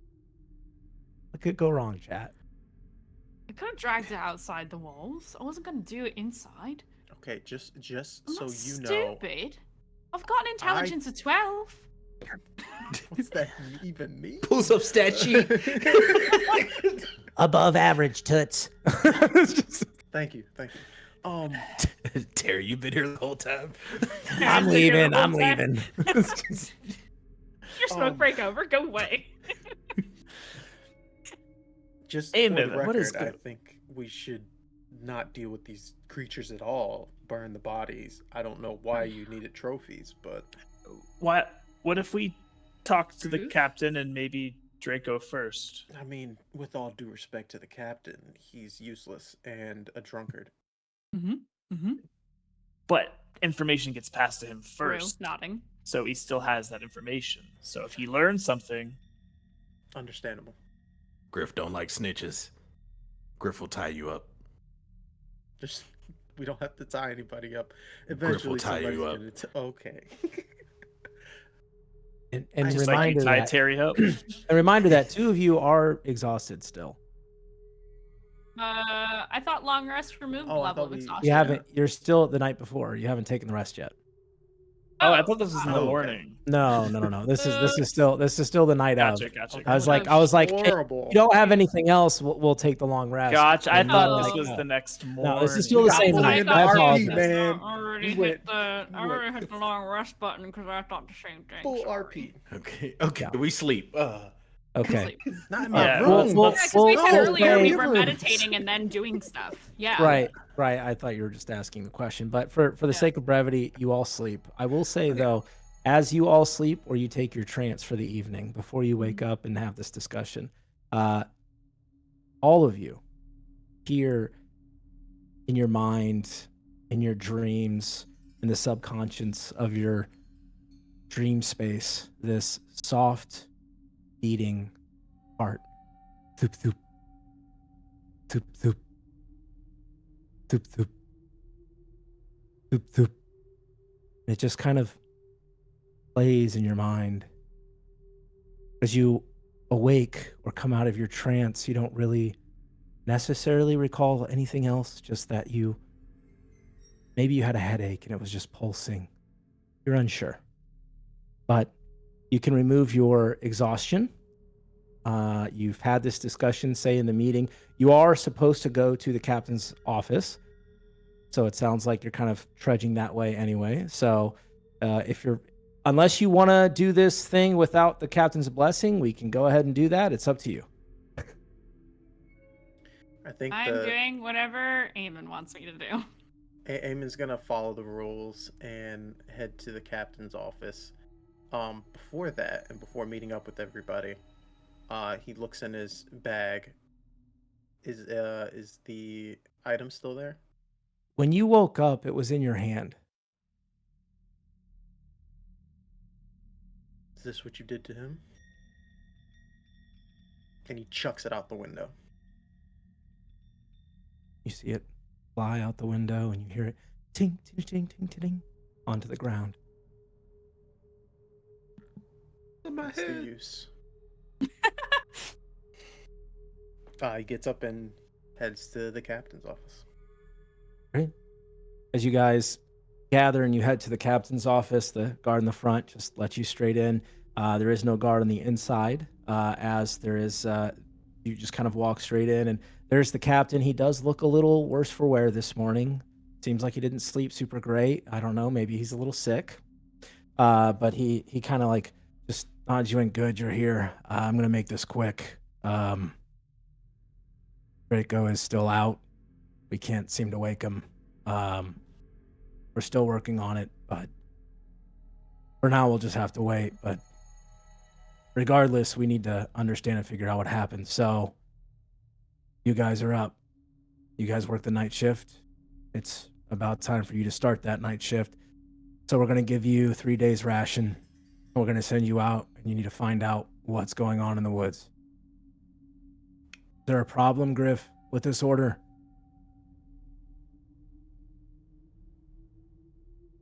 That's what I thought. There's Now. no problem. This is important. Whatever they ran into, whomever they ran into, you're to go out, you're to find tangible information, do a thorough sweep of the woods, and come back. It's only 3 days rations because they were only gone a couple of days, so they couldn't have gone that far. You don't need to make the trek all the way to the checkpoint. Yes. Question. I could probably reanimate one of those things. Might help us get answers. They were all burned. We figured it would probably be safe to do so. So, unfortunately, there's another nothing one. left. If you find anything out there, use the means and tools that you have to guide any information. All right. Right. I mean, yes, sir. Point of clarification. You're granting us permission to use any means and tools that we have gathered or previously obtained to gain any information. Is that correct, Captain? Kind of like eyes you for a second. There's a smirk all over Aemon's face. Yes, but I will remind you that you are representing the TheMandii army. We have a standard to uphold. Don't go out killing individuals or whatever. Griff understands. Fucking wild cards. Right. Outside, you'll find packs that'll have your rations and everything that you need. You're to leave immediately. Understood? Sir. Good luck. I look forward to your report in a few days.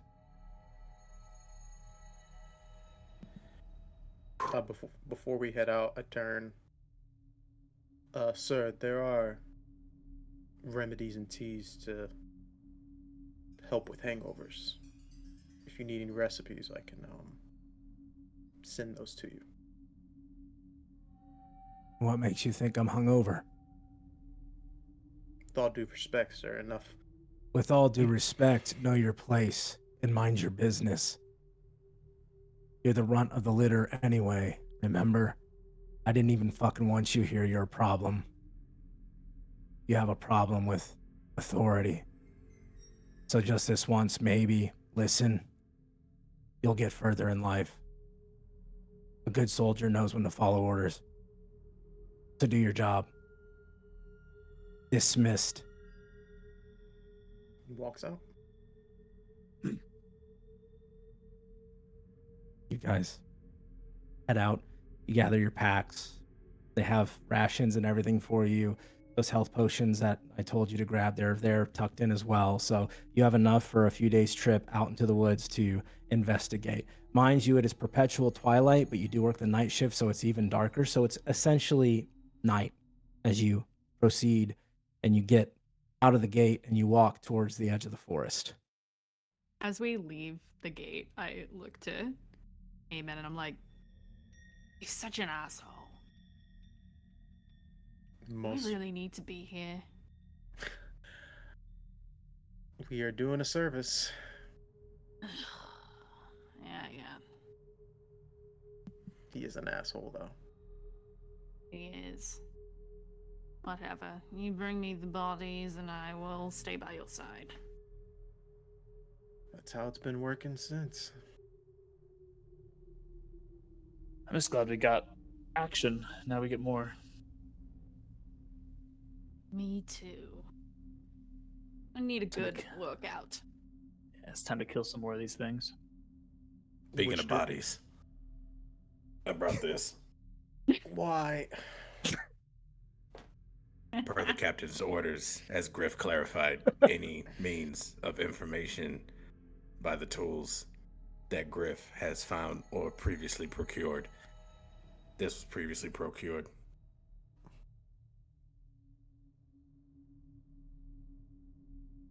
Why y'all looking at Griff like that? This is how Wait, is we it the always look eye? at you, Griff. No, it's the head. Oh, it's the head. Also, what were you doing in my room? Griff heard a funny noise in the middle of the night. Griff wanted to check. Why does everyone here have problems with personal space? We need boundaries set. Yes. Rue standing like way too close to your Rue, I can character. feel you breathing on my neck. Please. Griff got back boundaries. up. Oh, takes a Griff, step away. look. Forgot, sorry. Griff has no boundaries. We know that. Griff lives on the edge. No boundary can hold Griff. Let's just get a move on.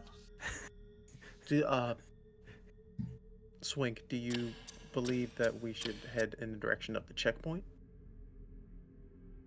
I think so. That seems logical. That's where they were headed. I say we retrace their footsteps. All right. right, let's track them then. All right. Get to tracking. As the group leaves the sanctity of the fortress, the wall of trees in front of you, the perpetual darkness that sits inside this forest with the low clinging gray mist ever present, the trees already dead come wintertime that is fast upon you. We're going to go ahead and take a quick break, give our players a chance to kind of stretch. You can do the same, grab a snack, grab a drink, and we will jump back into this as they venture into the woods at night in search of whatever or whomever hurt their dear companion Draco. We'll be back.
We are back from our break as our lovely group here begins to make their way into the woods at night to investigate what happened with Draco and the other two that were with him. And as you kind of enter into that woods, one of you carrying a head still, I want to know first and foremost what the marching order is. I would say Swink is like a bit ahead of the rest of the crew since this is one of his favorite terrains, the forest.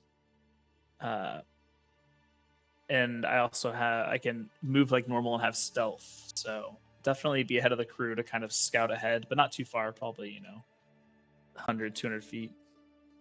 Okay. Depending on whether Rue wants to scout ahead, Aimon would be happy to. Or just I'm gonna- keep Griff company. Yeah, I'm gonna hang back a bit. Okay, so we've got Swink way out in front, and then Aimon and Griff in the middle, and then Rue's kind of in the back.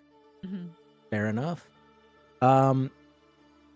Okay, I know you have this head and you wanted to do something. Is that something that you were planning on just doing right when you got into the woods, or are you still debating or thinking about doing that at some point? Not sure yet. Griff's so excited about this. He's just chomping at the bit.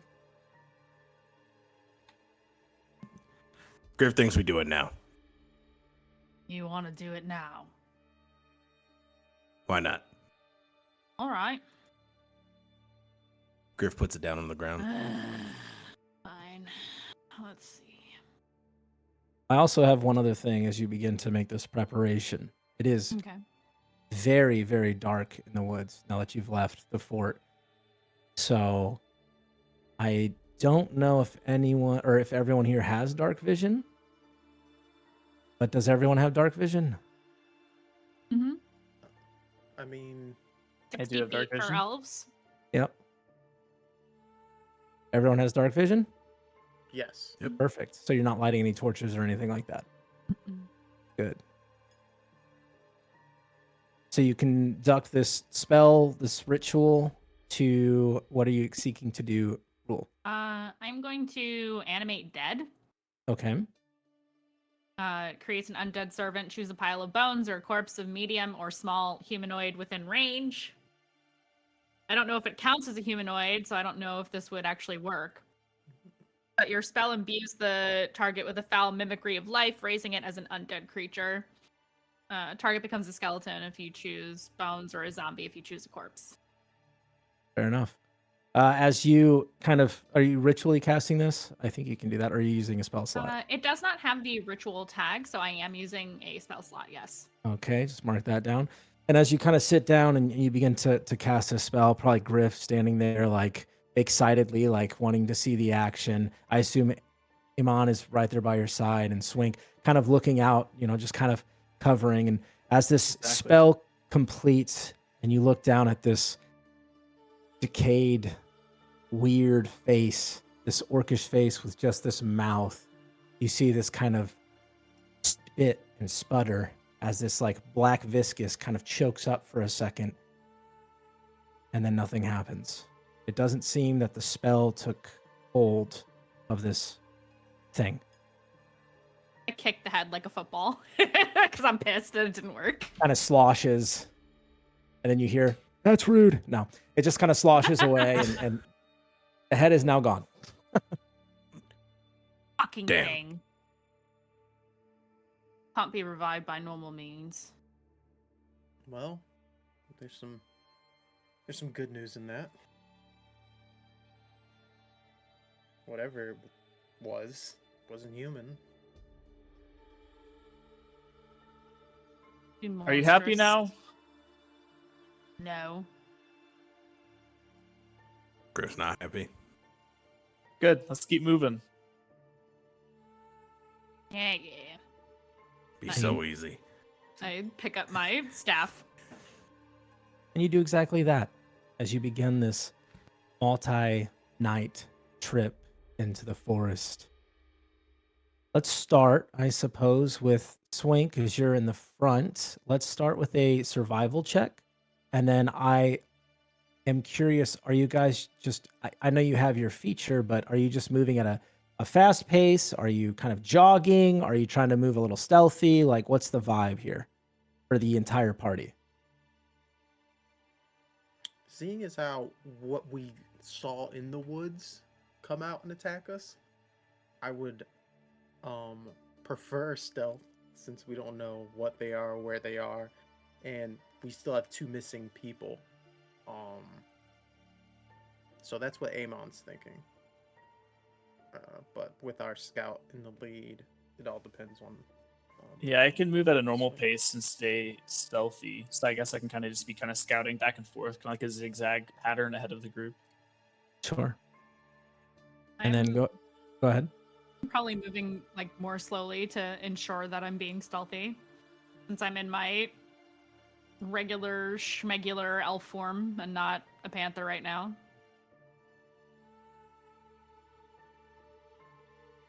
If you're just kind of following in tow. Oh yeah, just having a great stroll. Like it's just Fair enough. It's just vibing. I have Okay. to stop Griff from humming a few times. So as you kind of get 20, 30 minutes in, kind of past the normal, terrain and occasional kind of scourge that you have to kind of go into when you're on this night watch. If Swink, you're leading the party, go ahead and give me a survival check. 15. 15. Okay.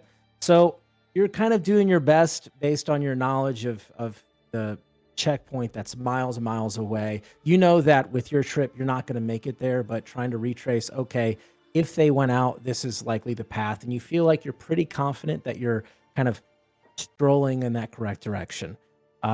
As you kind of continue, an hour passes, another hour passes. I want everyone to give me perception checks. I love a perception check. And make sure you guys have removed the level of exhaustion. You are fully rested and healed up and ready to go.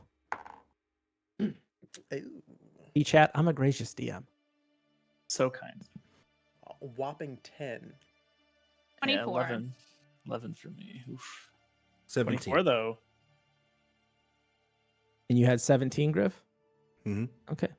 As you guys are kind of walking, it's several hours in. There's not really any sign. You haven't noticed anything too out of the ordinary.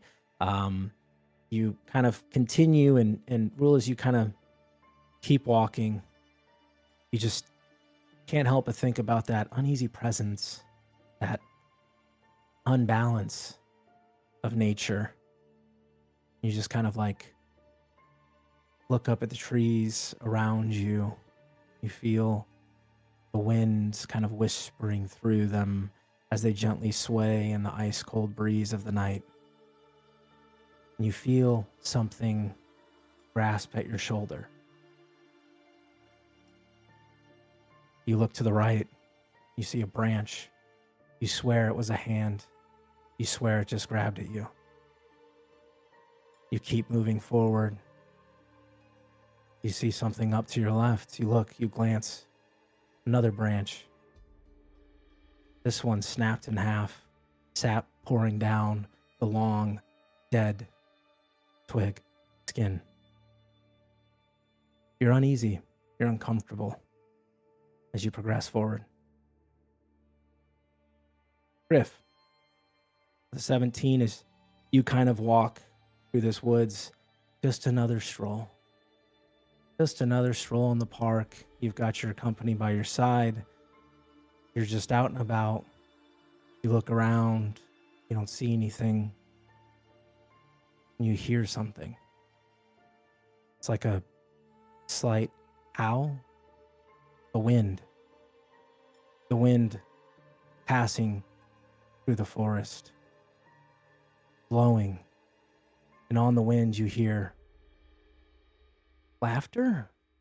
Is that laughing? No. Singing.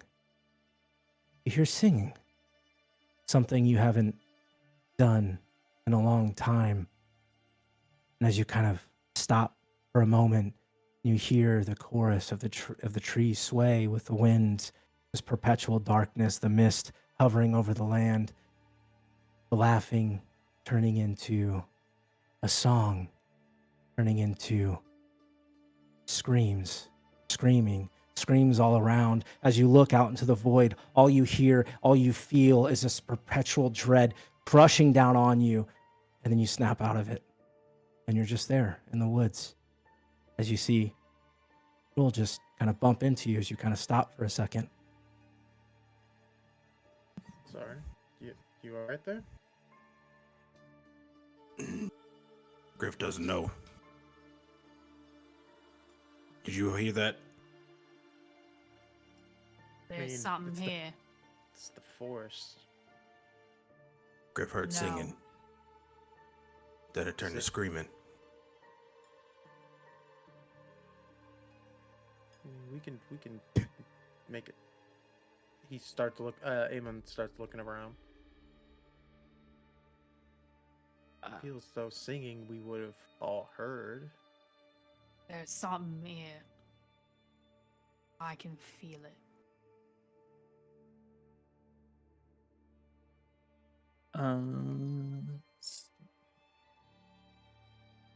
Swink, you notice anything up there? He shouts. I got nothing, but give me a second, and I'll use primeval awareness again to see if there's any aberrations, celestials, dragons, elementals, fae, fiends, or undead present within a mile. It's that similar buzz. It's that like chill, like a whisper in the back of your ear. The hair on your neck kind of stands up as it just kind of perpetuates forward and almost all around you. But again, you can't pinpoint it. You can't tell that it's just a fiend, right? Or some fey entity or whatever it may be. It's just this amalgamation of confusion. It's the same. I'm getting the same feeling as last time. I think those monsters are about. Right. I guess we'll just stay on our toes. Yeah, let's stay in a tight formation. Okay. As you continue, you go for another hour. You start to get to the end of this day. You could continue to press on, or you could go to make camp. My question is, do we see any tracks from Draco? I will give you another survival or perception check if you're looking for more tracks. Yeah. Can I do investigation? How would you investigate? Literally like Can I looking investigate? at the dirt and looking at the tracks, comparing Can the I soldiers' assist? Sure. equipment. I am proficient in survival as well. Yeah, Swink Yeah. would also be. Well, Swink would be looking for the creatures. Sure. And Mandy, for survival for you, just based on your connection with nature, I'll give you advantage. Oh, okay. Dirty 20. Right? I got a 27. Holy shit, I rolled the same on both die. 13 plus 6. Right. As you guys kind of continue, and I think everybody rolled really well there. So I assume, Griff, you're just kind of trugging along. Still haunted bothered by the screams. the Yeah. screams kind of in That's your own fair. head, thinking about it. Completely fair.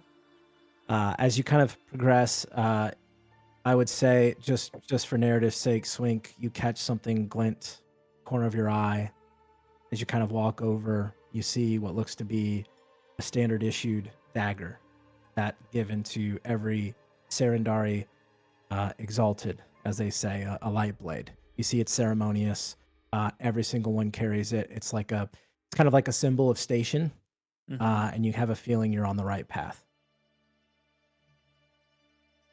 Well, we're not on the wrong path, guys, but this is uneasy.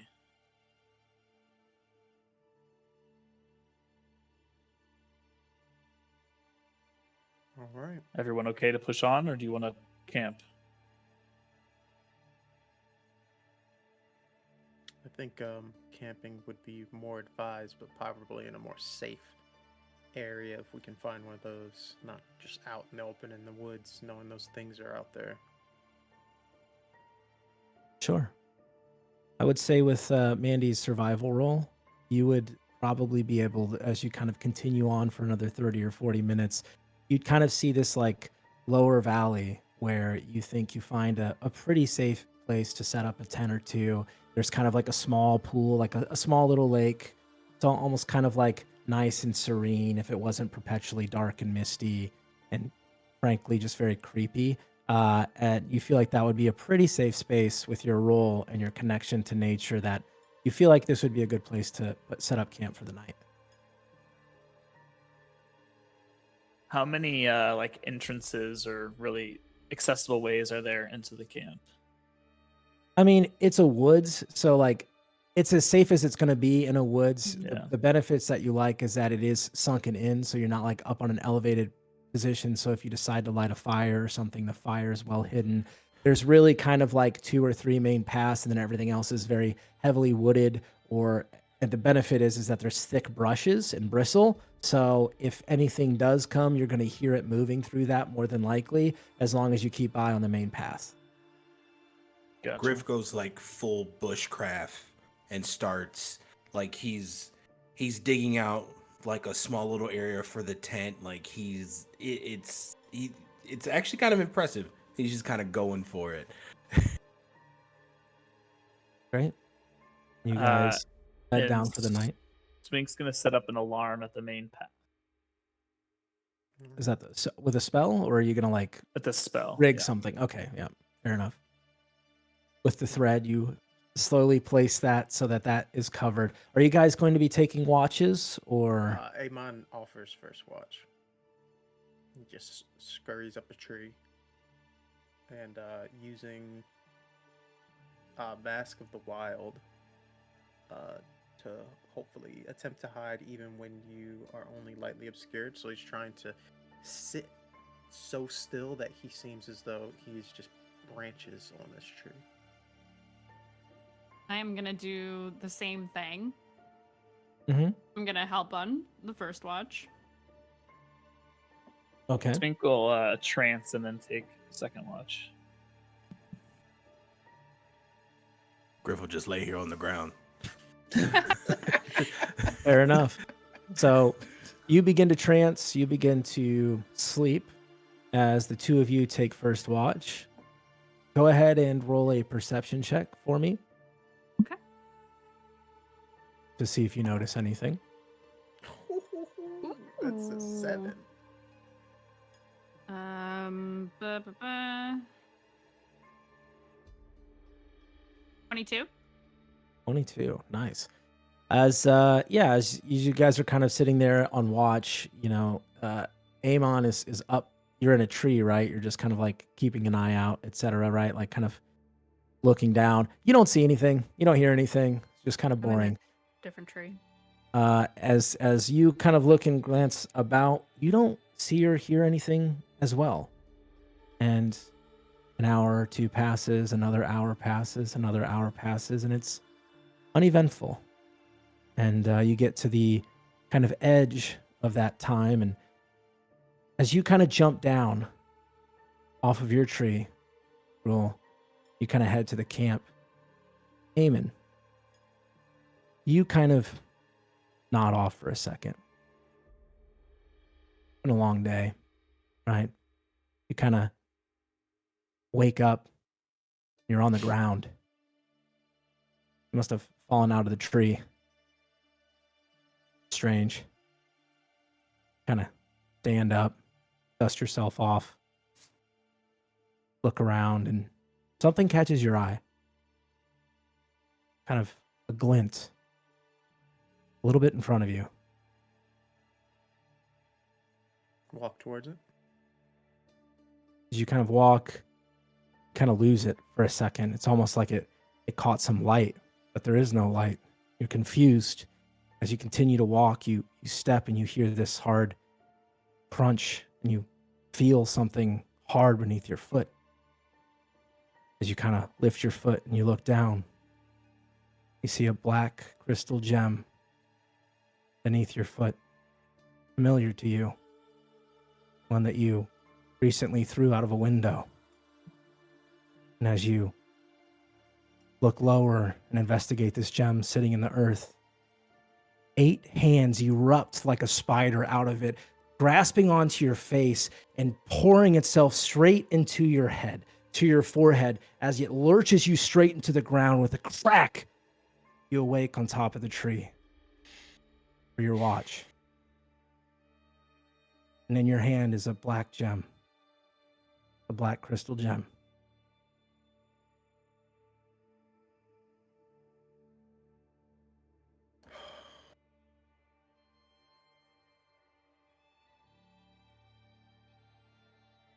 What do you want?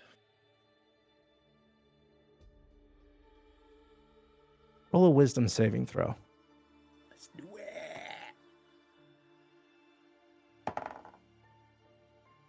Uh, 18. The first time you see in this gem movement, it's subtle, it's faint, but you see this still gray mist and this the faintest hue of red on the inside. And you don't hear anything, but you feel it. It's not what this gem wants. It's what it offers. As your watch comes to close. Keep staring at it. Do I witness any of this while it's happening?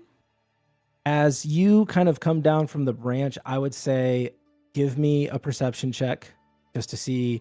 I mean, you know he's up there, but, you know, to see if you can actually see him holding something or talking to it or whatever he's Yeah, doing. but I'm a weirdo. I keep a weird amount of attention on him. Yeah, no, that's So why much. 100%. That's Gosh. why I'm giving this to Oh, you. you know what? The amount of times Aimon has had to like say, "I am in the bathroom. Please leave me alone. Stop scratching at the door." It's 11. Yeah. You see him just kind of like shuffling a little bit. You know, it kind of looks maybe a little bit uncomfortable as you kind of like maybe go down and tell him, hey, you know, it's time to swap, you know. What would you say actually as you approach him, as you're getting ready to get the others to start their watch? Hey, man. Quit fucking around. Right. What's that? A curse. Ooh. I want to see. Can I be cursed too? Not this one. No fun. Never is. Oh, come on then. Let me help you down. He hops into their arms. Just complete trust. Oh. And you guys go and you wake the others for their watch as you guys go into your trance and into your sleep. As I assume you would probably place it back in your bag, or what would you do with that? Crystal Yes, gem. back into my bag. Actually, just sleight of hand, just quickly. He keeps this one close to him. Okay. If anything, that's the safest place he thinks he can keep it if it's not gonna just disappear. Before we wake them up, I look to you and I go, is this one a secret? I'll keep it a secret as long as I can. Then I don't tell anyone. Okay. Right? Not a soul. You're teaching me to do the thing. I think you taught yourself that. Shrugs. I don't know anything about what people do. Do you know how to survive? Don't all animals? What are people if not animals? True. I don't know. Everyone calls me rude all the time, so I'm just using you as my example. You can find better ones, but I appreciate it. Nah, you bring me the bodies. I need to keep you around.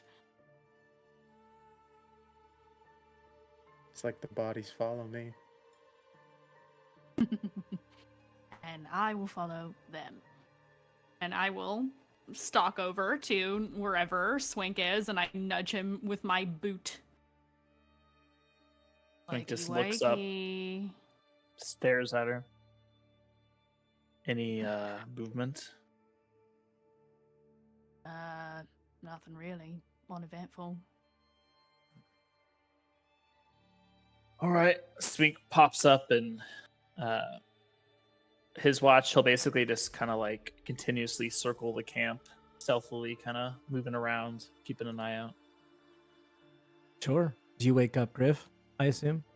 Let him No? sleep. Oh, okay. So no one's gonna wake up Griff. You're just gonna let him sleep. Just clarifying Just- for myself. Just in the I mean- background, Well, you we hear. get 4. "Ah." Yeah, good stuff. He's in full rim. We're like the house. He's out.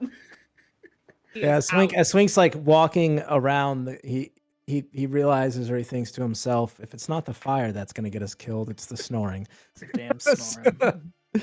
But fair enough. So for the second half of the evening, Swink, you're on patrol. You're keeping watch. Go ahead and make a perception check for me. Cool. That is a 14. 14. As you kind of march on the exterior and keep an eye out, it's dark. You can't really see much of anything. Dark vision only carries so far. You just kind of listen, slowly rotate, stay for a bit, rotate again. You don't see or hear anything. As the hours progress, you start to get a little tired yourself, but you shrug it off. You've already done what you've needed to. You have the energy. What was that? You thought you saw something. It was like far out, but you're unsure. You feel like you should go a little bit closer to get a clearer view. You move closer? Yes, a little more stealthily. Even more so. Yeah. Roll me a stealth check. All right. That is a 13. Nice, very stealthy. As you make your way through the bramble and bushes, you trying to be as stealthy as possible, kind of moving towards this small speck of something that caught your eye. You snap a branch or two. And as you progress, you peer further. You see this small white orb? Circle? You can't quite tell. It just floats, contrasting the darkness behind it. And as you stare, you almost get tunnel vision. Your eye kind of locks onto it as it begins to get clearer and clearer. You realize, no, it's not getting clearer, it's getting larger. Oh, it starts to form around you this large oval eye that begins to just kind of stare at you. And as you sit there with the darkness around you, the wind howling softly behind you, raising the neck and the back of your head, you see this eye begin to grow until it seems like it's almost encompassing your vision in front of you. And as it sits there, it blinks once, pupilless, just stark gray mist. And you see this trail of blood begin to pour from the center of it down. And as it pours, it begins to make a shape. And you try to make out this shape. And you step forward and you step forward, trying to figure out what this shape is until you start to see it form a familiar embodied person. Swanson? Brother? Is that you? Before the eye blinks, and so do you. And you're back in the woods on patrol.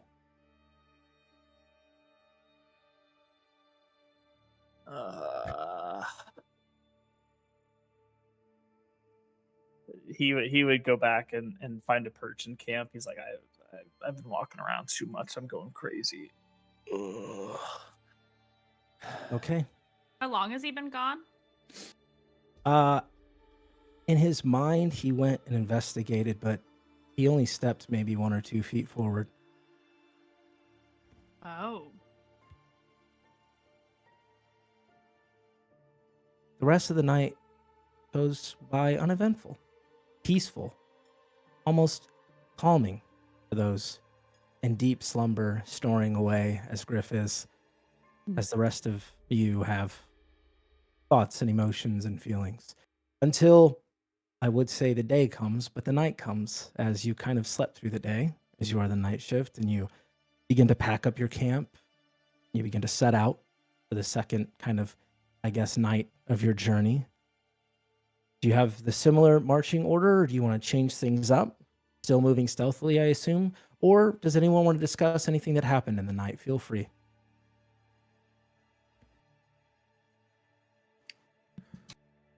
Any issues sleeping?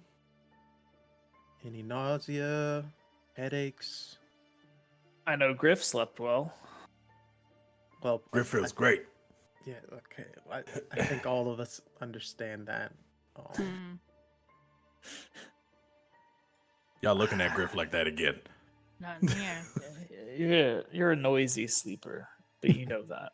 It's healthy. We knew you were getting a Listen. full rest. That's all. That's Yes. an understatement. It's I all in don't. Griff's chest. No, this place is depressing. I would like everyone to make a Insight check. wisdom saving throw. All of us? Wisdom Yes. save. Oh, wisdom. Oh. Everyone. Ha-cha-cha. Come on. Is it Uh-oh. against being charmed, perhaps? No. Damn it. Ew, that's a 17. 21. Got a 15. 18. Plus 6. Ooh. You got a 6. So everyone but Aimon, as you're packing up, and he says this, it's depressing. And you just all kind of, it's fitting. Aimon doesn't seem to be as bothered by things as the rest of you. He always has been kind of the core of the group. Can't explain it, but he always just seems to be more alert, ready, a little bit more, I don't know, pep in his step. But the rest of you kind of perpetually feel run down. And as you gather and start to begin this check, and you kind of look at Swink as he says this thing, you all almost simultaneously, without knowing the others remember this as well, remember the night before, when you rested or tranced, that slow, soft heartbeat. Thoop, thoop. Thoop, thoop. Thoop, thoop. And you recall that before venturing out.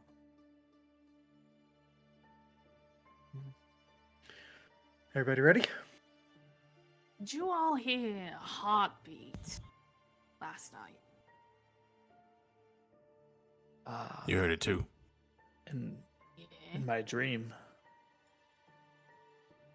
Just had a starts dream? writing down notes. Well, just a feeling of a dream, of the heartbeat. I don't know how to explain it.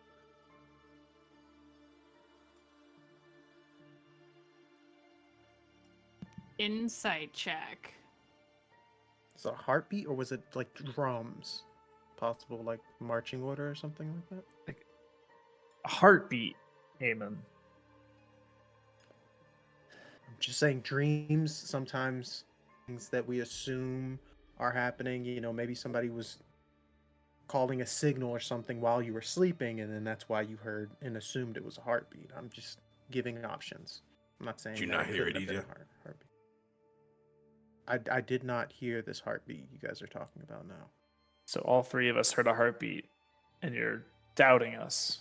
I'm not doubting anything. I'm just giving options. We've been searching this forest this whole evening. We have not located anything yet. There's obviously something wrong with this place. I'm just saying it could be something else. Insight check. Like for real. Yeah, I mean, For Mandy, real? Mandy, I meant it. I We're- already rolled. yeah, I you was can- waiting. yeah, I was waiting as well. You can both roll Uh, insight checks on whomever. And Mandy. I'm rolling this. I was rolling this on Swink. That was the intent before all that was Sure. said. I rolled an 18 plus 3, 21. what are you trying to get from him? He said he had a memory of a dream or like a echo of a dream. And that's what I'm insight checking. Because I didn't experience that. And I want to know if like that's really what he was experiencing. I would say, Andrew, I would say that you gave us about as accurate a description as you probably could muster in the moment. Yeah, I guess if we want to get more into, since she rolled pretty high, I guess Swink would also, like, that's what he said is what it felt like. But I think deeper in his head, he feels like it relates to his brother, like the last, heartbeat left in his family. And so he just feels like something's wrong there. But he doesn't, that's just like a feeling on top of what the dream was. Griff? Brew doesn't say anything about it. I got a 15 And what were you inciting? to see if Aimon was bullshitting us. You notice from Aimon, since y'all run in his room all the time, you notice that he has the same look on his face as if he was examining or studying the herbs that he usually works on or anatomy charts. He believes there's a look of belief in what you guys are saying, but it's an experiment to him. He's trying to figure out why this is happening. Like healthy skepticism. Yes. Yeah. What's going on in that pretty mind of yours? Griff wants to know. I mean, Don't make Griff use his tricks. Griff, you are free to use whatever tricks you are capable of using. I have no problems with that. Draco was the only lead we had. And because Draco is not waking up, we are the ones that are going to have to be the studies on what's going on here. Whatever's happening here, it's happening to us, and whatever information we can gather is going to help us. Makes sense to Griff. I just want to make sure you're not studying us. We're studying I am. what's out. It has an effect on us. I know, but we should study the thing that's affecting us, not us. Well, once we find that, surely we can study that. But until then, why is it hunting us? Does it want something from us? Is it? No, we're hunting it. He just smiles. Right.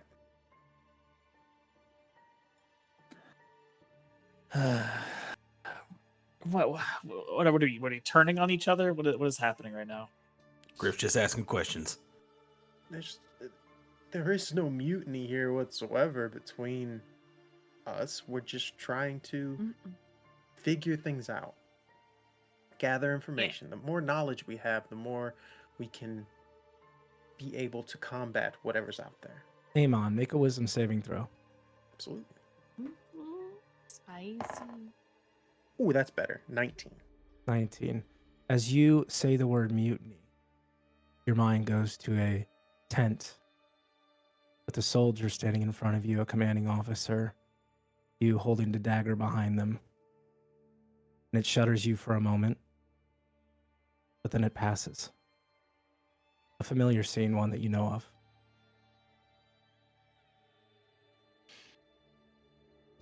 So, are we ready to head out? You got it.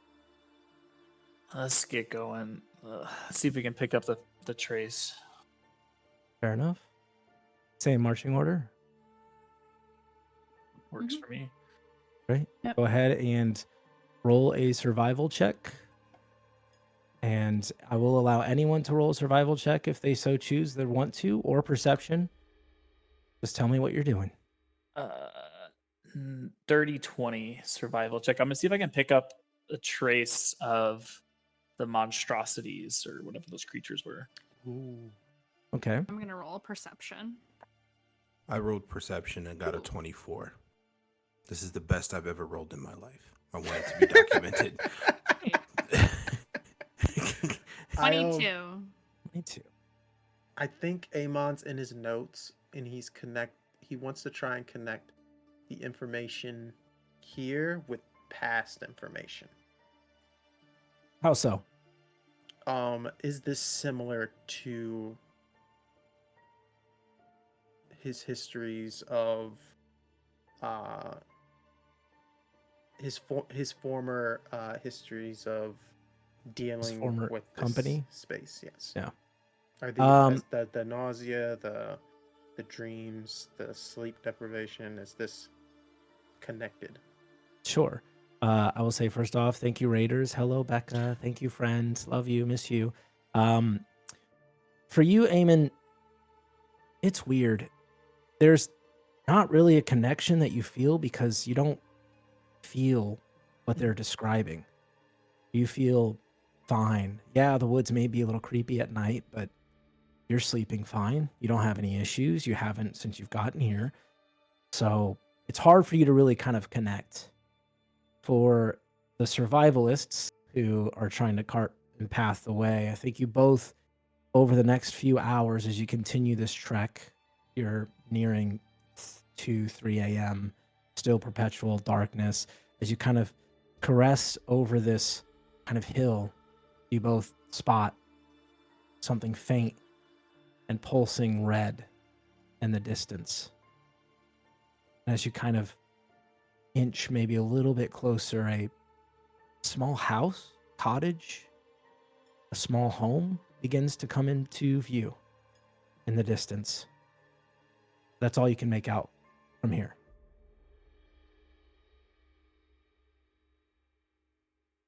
Well, that's different. What do you say we go knocking?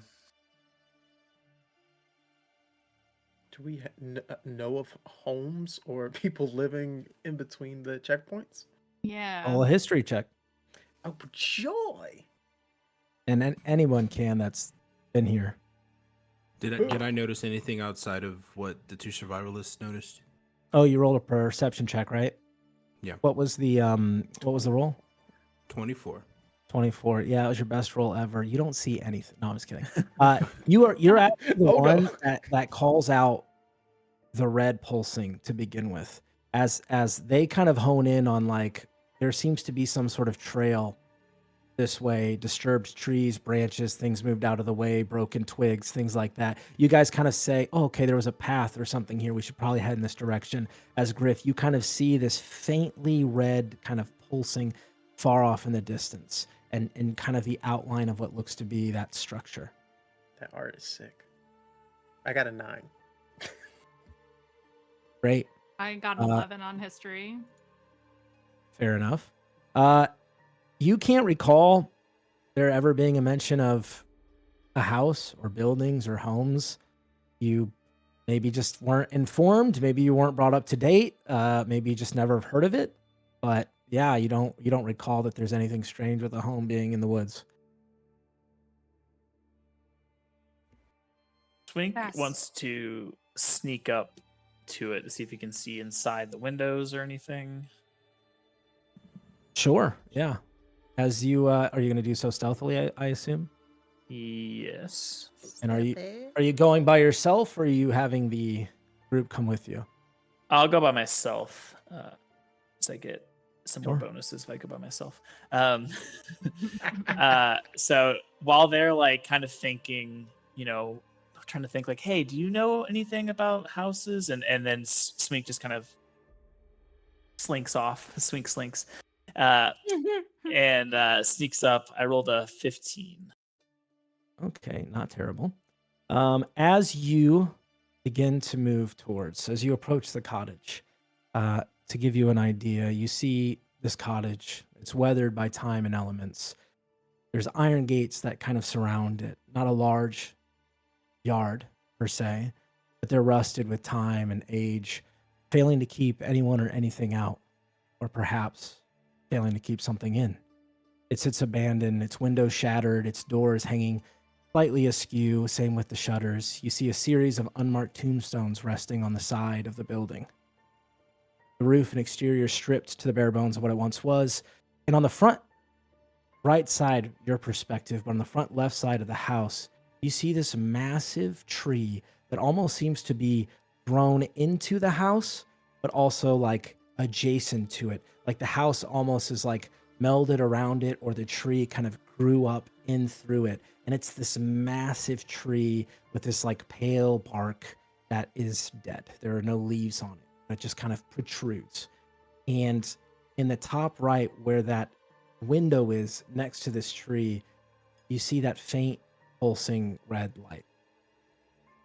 And you sneak towards the house alone. And you want to peek in through one of the downstairs windows? Sure. Sure. Go ahead and make a perception check with disadvantage. Okay, love that for me. Rolled the same thing both times. That is, are we still in the forest? Yes. It kind of like Okay. opens to like a little clearing, but it's still surrounded by the woods. Okay. So I get a couple, 17. 17. You kind of like go to one of the windows and you kind of try to peer in, and the window is just like overgrown with like forest moss. It's dirty. You can't really tell or make out. It looks to be potentially a bedroom. You kind of see like what could be a bed, but that's about all you can really gather. It's really kind of difficult to tell. It does look empty. You don't see anything moving, no lights or anything like that. All right. I'll return to the group and report back kind of everything I saw. And yeah, I don't kind of let them know I don't think anything's in there. And how do y'all want to proceed? I'm gonna pause before I say that, just in case somebody has something smarter. I mean, Well, there's nothing in there, right? Not that I could see, no movement, no lights, just that pulsing, whatever it is. could be a The lead sound? No, it's just it's almost Yeah. like the dream, it's like almost like that heartbeat. Hmm. And with that, as you all look at the light and you think back to the dream, at least the three that remember it, that's exactly what it seems to mirror.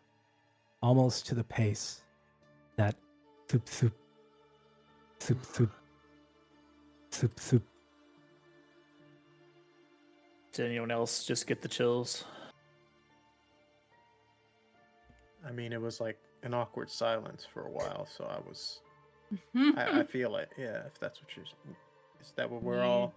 Don't hear that. Adam, check your Discord. Fair enough. As you Thank you. guys are discussing a plan, Griff walks towards the front door. He kind of approaches the steps, these wooden steps, and steps up. And do you go through the door? Yeah, heavy knock, and if it's open, he walks right in. So as you Oh, we really have to start looking down. As- Shit, where's as Griff? Griff- as Griff approaches the door, Griff, you see one door is still there. It's these large double wooden doors. You see one that's kind of, like I said, askew, and you just see the sliver of darkness and like shadow that's looming behind it. And as you go to like knock on the door kind of crumbles and falls inwards and just lands with a loud crash. He yells back to the group, "Door's open." Oh my god. Well then, that's why you bring a Griff. Oh, Yeah. shall we? I guess we're going in there. Yep. And I'll just start stalking towards the building. Are there Okay. any footprints in the entrance area? Roll a investigation check to see. That is. Oh my god, another a raid. 19. Welcome, Thank you for the welcome. raid. You guys are amazing. You do see it as well, I'll say, as stepping over the threshold into the house, you immediately smell like stagnant water and air. And Rule, you smell that familiar scent of decay. It seems stronger here. You see furniture on the inside in disarray, covered in thick layers of dust. Cobwebs cling to the corners. There's strands kind of gently swaying in the breeze that kind of passes through the dark halls here, and you see an empty fireplace on the one side. It's cold, unused, few charred logs. You see a small kitchen towards the back in this space, and a hallway that leads to the right. And as you kind of look in, you see some steps that walk kind of in, the dust kind of disturbed. It's a thick layer of dust, almost as if someone hasn't been here in years or years and years, and it's just sat here. But you see footsteps that go in, they kind of spread around this space, and you see some that continue also down the hallway. Looks like nobody's been home for a while. I was hoping we'd find our friends. You guys smell that? Smells like our friends. I was like, it's fucking disgusting in here. And that's a lot coming from me. I assumed you'd be more cheery about this. I don't like that there's a house here. People don't live in these woods. Someone did a long time ago. Maybe. Griff thinks we just found a vacation home. Are there any other like floors to this building, or is it just one floor? It seems to be like one floor. You think you haven't explored the whole house, but like right now, I mean, it's not a super large place. So, you know, you think it's probably just got one floor based on the size. Well, let's at least search it all out. See if we can figure out where that Yeah, I'm gonna heartbeat. stalk around looking for stuff. Just anything that stands out. Sure. Make Same. a general like perception check. Perception? Okay. Yeah. Does that heartbeat grow stronger Ooh, or nat louder 20. while we're in here? Okay, let's go Plus nat 6. 20. It's almost like the pulsing. It's not making a sound from this distance. You don't hear the heartbeat, but like even from your vantage point, you can see it down the hall. Just that subtle glow. You can like recall the cadence of the heartbeat, almost like it's ingrained into your subconscious as it's mirroring and matching that. And Mandy, you rolled what? I'm sorry? Rolled a nat 20 plus 6, 26. 26 nat 20. Okay. And you were looking for what specifically? I'm sorry. I'm just looking around the house for anything that stands out.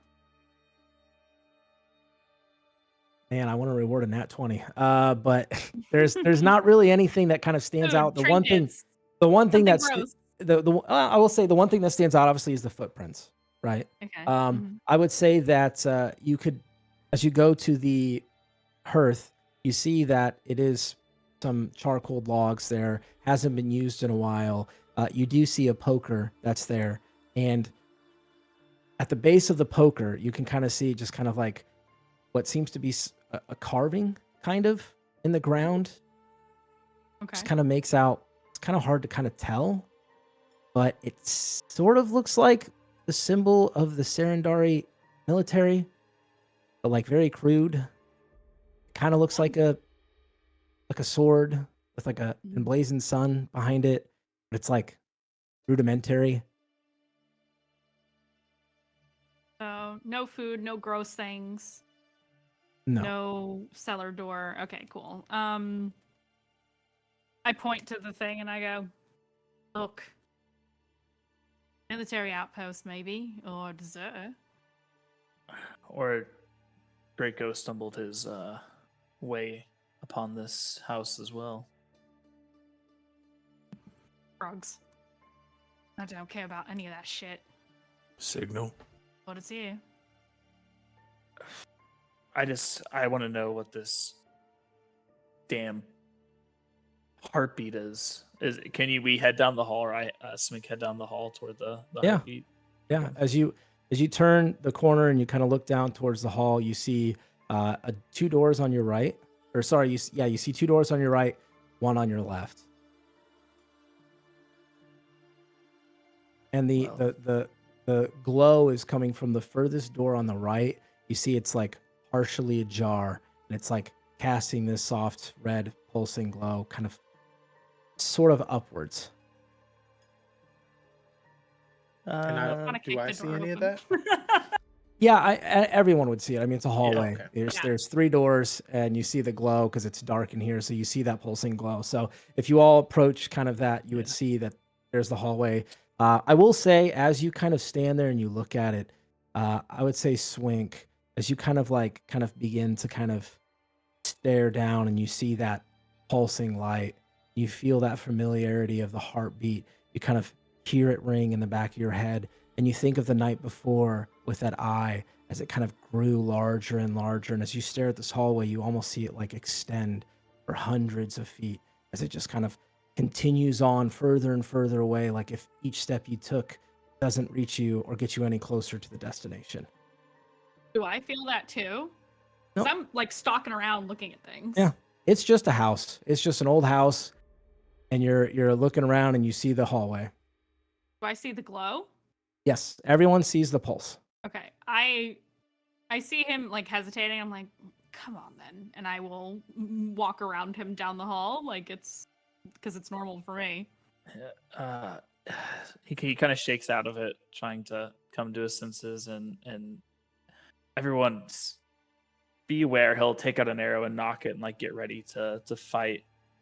I see the door is ajar and I just kick it. Fair enough. So you pass by the 2 other doors that are closed in the hallway and you go straight to the one that's pulsing, correct? Yeah. Okay. As you go and you kind of kick the door in, it kind of hits the hinges because it opens outwards and it kind of like swings back towards your direction. And you see a staircase that kind of leads down into what looks to be like a basement.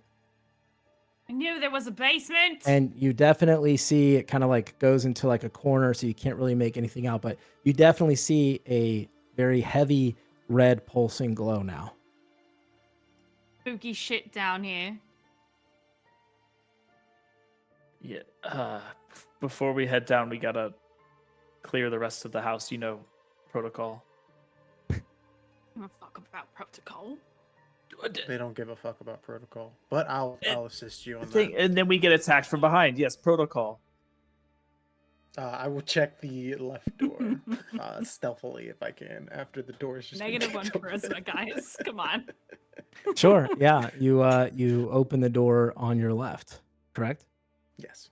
Okay. As you open it, you see what looks to be a small closet with simple linens on shelves. You see some tattered clothes kind of hanging or scrunched or thrown on the floor. And in the back, you see a small wooden chest. Yeah, I'd say it's a medium-sized wooden chest. And you see something kind of like draped like over almost, like something small and spindly that kind of has the chest kind of creaked open a little bit. Other than that, it's just a closet.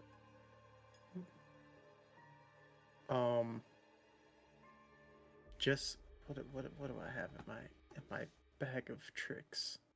It's not as cool as Griff's tricks. This is just my adventures kit and all that Griff's stuff. Griff's tricks. I have a Griff's tinderbox. All right, so I'll just light something to just get a better view in here.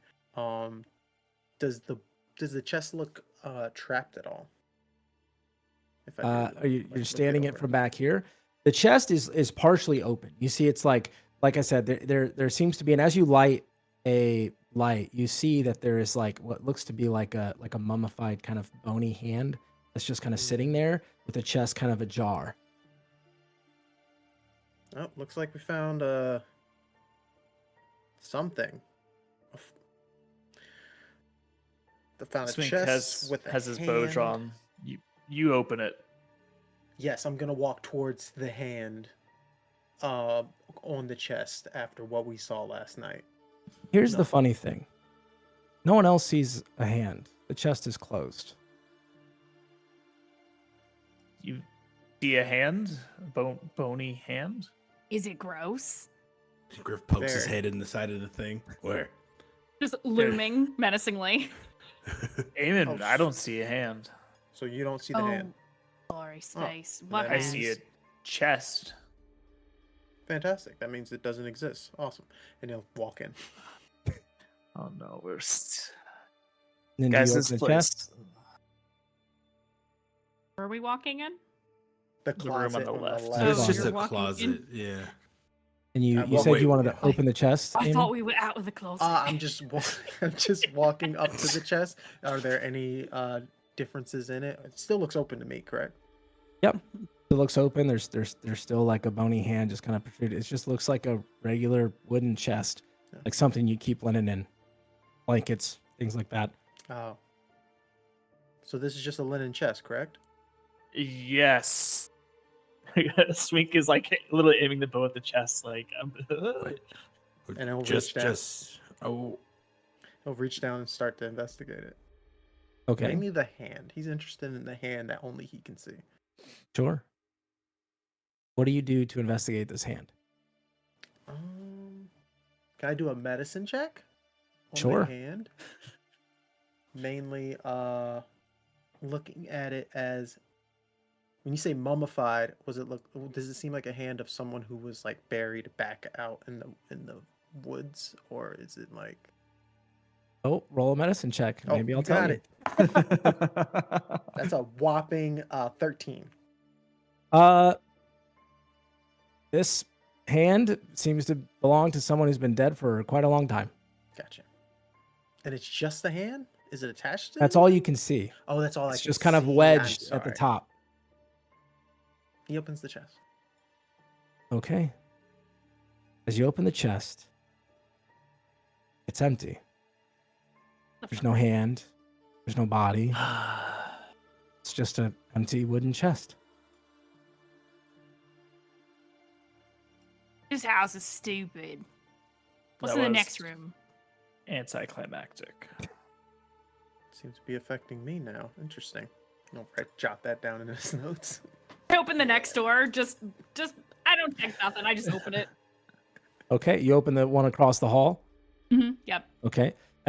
Here, as you open the door, you see a bedroom. This is the one that Swink you saw from the window on the opposite side. You see this once cozy atmosphere is replaced by a suffocating sense of emptiness. Tattered curtains flutter against the window. You see the window is kind of almost like boarded up just by nature and grime and dust. And a bed sits there, perfectly made, as if it's waiting for a long departed occupant to return. You see a small, like old desk, sitting desk right next to it, a long burnt out candle and a lamp, and a small wardrobe that's like standing open with a few like shirts hanging in it. Is there any like fungus or mold or lichen or anything like that around in this room? Make a nature check with advantage. Okay. Ooh, get your nature on. Nature. What's my bonus to nature? I don't even know. Oh, it's only a +1. 19. As you kind of close your eyes, as your familiar essence, you're connected to spores and nature. You have this sense of familiarity. And as you kind of close your eyes in this room and you kind of reach out with your senses, it's appalling. This goes against everything you've ever felt in your life. You feel this overwhelming sense of dread. You are an insect in an infinite orchestra of despair as you try to reach out and connect, and there is nothing but disgust, rot, filth. You can't even describe all the things that you're feeling as you have no connection to anything near you, and you immediately pull back out, startled and shaken by this experience. Yeah, I'm like backing up like straight into whoever is behind me. Hey, whoa, everything. Nope. What? It's unnatural. This house. I don't want to be here. This is bad house. Fucking burn it down. Don't care what's in the basement. Just burn it. Wait, what if they're in the basement and they're, unconscious? Hello? Anybody in here? Nope. But Okay, you won't be bye. able to answer if they're unconscious. That didn't solve anything. Can we run down there real quick? Run back out. This place is You guys- unnatural. You guys notice Griff's not around you Oh, again. Everyone look down real quick. Oh no, he went down. He went down. Where is Griff in this moment? If they went over to the basement and they looked down there, they would see Griff standing at where the stairs are and where it cuts around the corner where that red light is. Or the Griff. pulsing. Okay. As you see Griff standing there staring, what do you guys do? Is that you, What- Griff? What do your dwarven eyes see? Griff, as you Wait. Storage, Sure. I'm sorry. From behind you, you hear, Griff's over here. Ugh! Oh God. Puts down his cloak hood of displacement. Did anything happen to Griff down the stairs? I mean, Was you it just standing there? You just It was standing there weird. looking. It was Yeah. creepy. Good. That means there's nothing down there to hit us. And then he walks down the stairs. Griff's tricks. Okay. As you descend into the basement of this house, as you're you don't have to duck because you're pretty short already. As you kind of descend into the basement and you look to your left, you see a large basement. You see a few barrels placed, bigger than what you thought it would be. And in the far side, in the corner, you see the roots and trunk of this massive tree. And you see what looks to be the bark has been peeled away, and you just see this amalgamation of what looks to be flesh and viscera, organs, entrails. You can't quite tell exactly what it is, but it seems like this tree has been somehow altered or changed physically. And at the center of this tree, you see this kind of large, bulbous kind of sack with this red kind of glow that woof, woof, woof, woof. And as we pull back from that towards you, you see two individuals standing there, staring at the tree, unmoving. And you recognize the armor that they wear. Draco's companions. Couldn't be too loud just in case. You're right.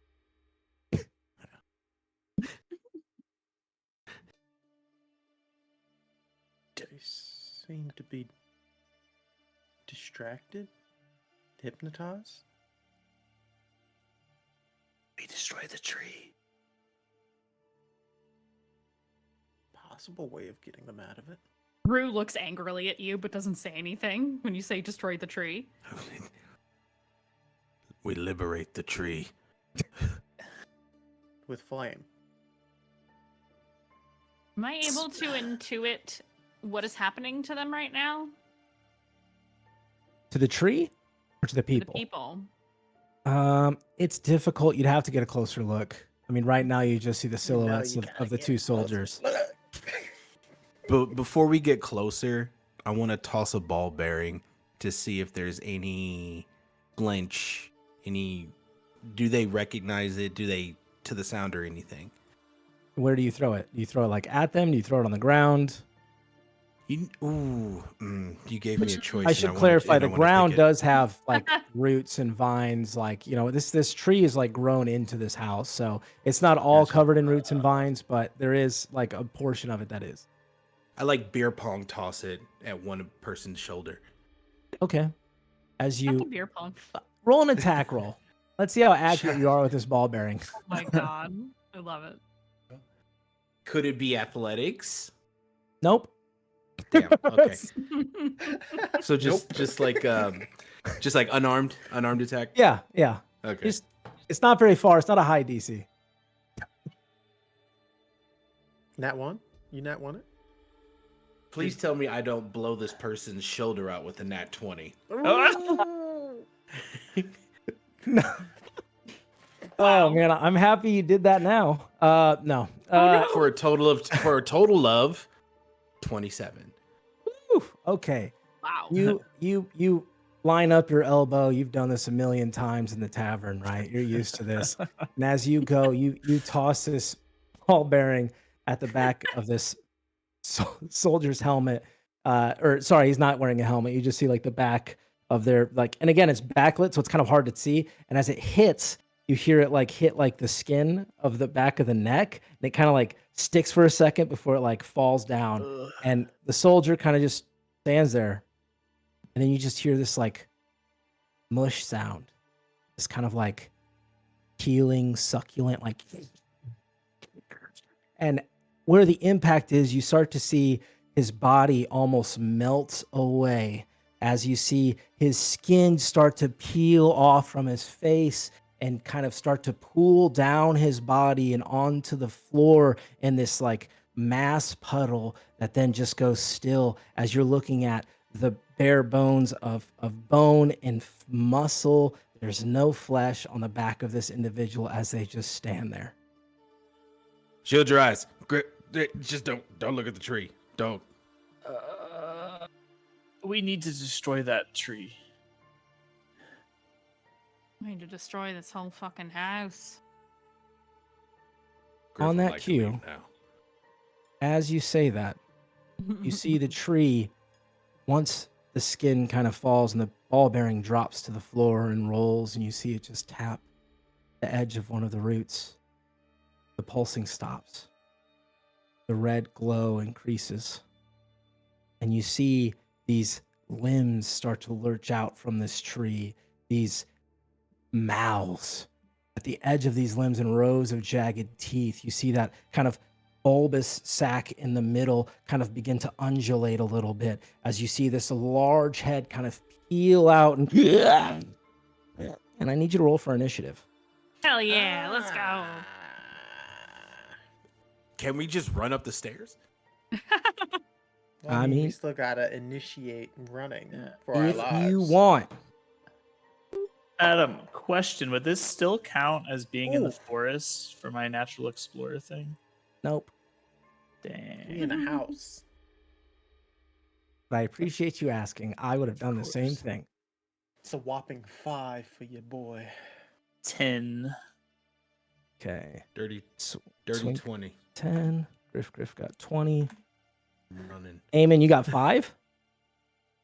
Right? Mhm. Oh, nice. I rolled a Real? 2. Oh, 14. 14. All right. Perfect. Okay. So Griff, as you kind of see this flesh tree, this abomination kind of start to like come to life in this place, you're the first to react. How would you like to do? Or what would you like to do? Honestly, the first thing that he's gonna do, he's gonna look at everybody real quick with this look of like, we should get out of here to gauge any reaction. What a precious Damn. thing. Some fucking the forest ass shit right That's here. Audrey 23. What Oh. the hell? That Let's is fucking go. ridiculous. That's sick. Isn't it? Oh my Now God, I that- love it. Is a Chris monster. Mhm. Well, now we have to stay. Right? Up to you guys. I merely Uh, am the writer of this story. So you're Actually, looking, you're looking to us? just it's looking. He looks at y'all for a reaction, and I think as he looks to another person, he sees it, and he turns around and he uses all of his movement to go up the stairs. And as he's running up the stairs, he's yelling, kind of, "Run up the stairs. We can funnel it." I nod if I can do that. And I'm up the stairs, and that's my turn. Okay. Yeah.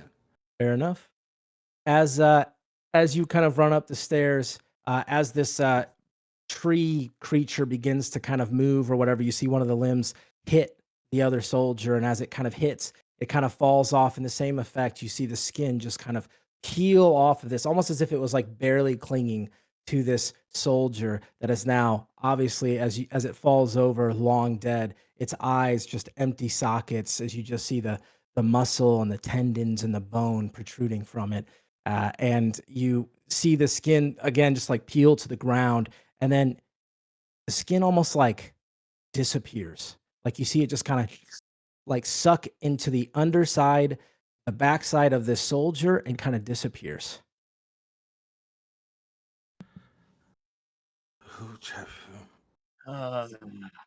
Who's standing where? Is this accurate where everyone's standing currently? I think that works Uh, okay. Yeah, I would say that's good. Okay. Yeah. As Rue, as you kind of stand there for a second, kind of taking this all in, you Yep. feel something move at your feet as you feel this skin kind of erupt from the cracks in the ground, and you see this form appear of this human with no sockets in its eyes, as it's just this flesh suit that stares at you. No sound. It just kind of eyes agape and looks at you before you see it begin to try and wrap around you. I would like to use my reaction to Sure. fuck it up. Spores it. Okay, It well, spores it? Ooh, look First, at it's going to that. attempt to make a slam attack on you. That's Okay. some, Just And then it keeps needs to getting make better. a con saving This is- throw afterwards. this is the thing. Okay. Does 100% the thing. does a 16 hit you? Yep, just hits. Okay. You will That's take. my armor class. Nice. You will take 6 bludgeoning damage. Okay.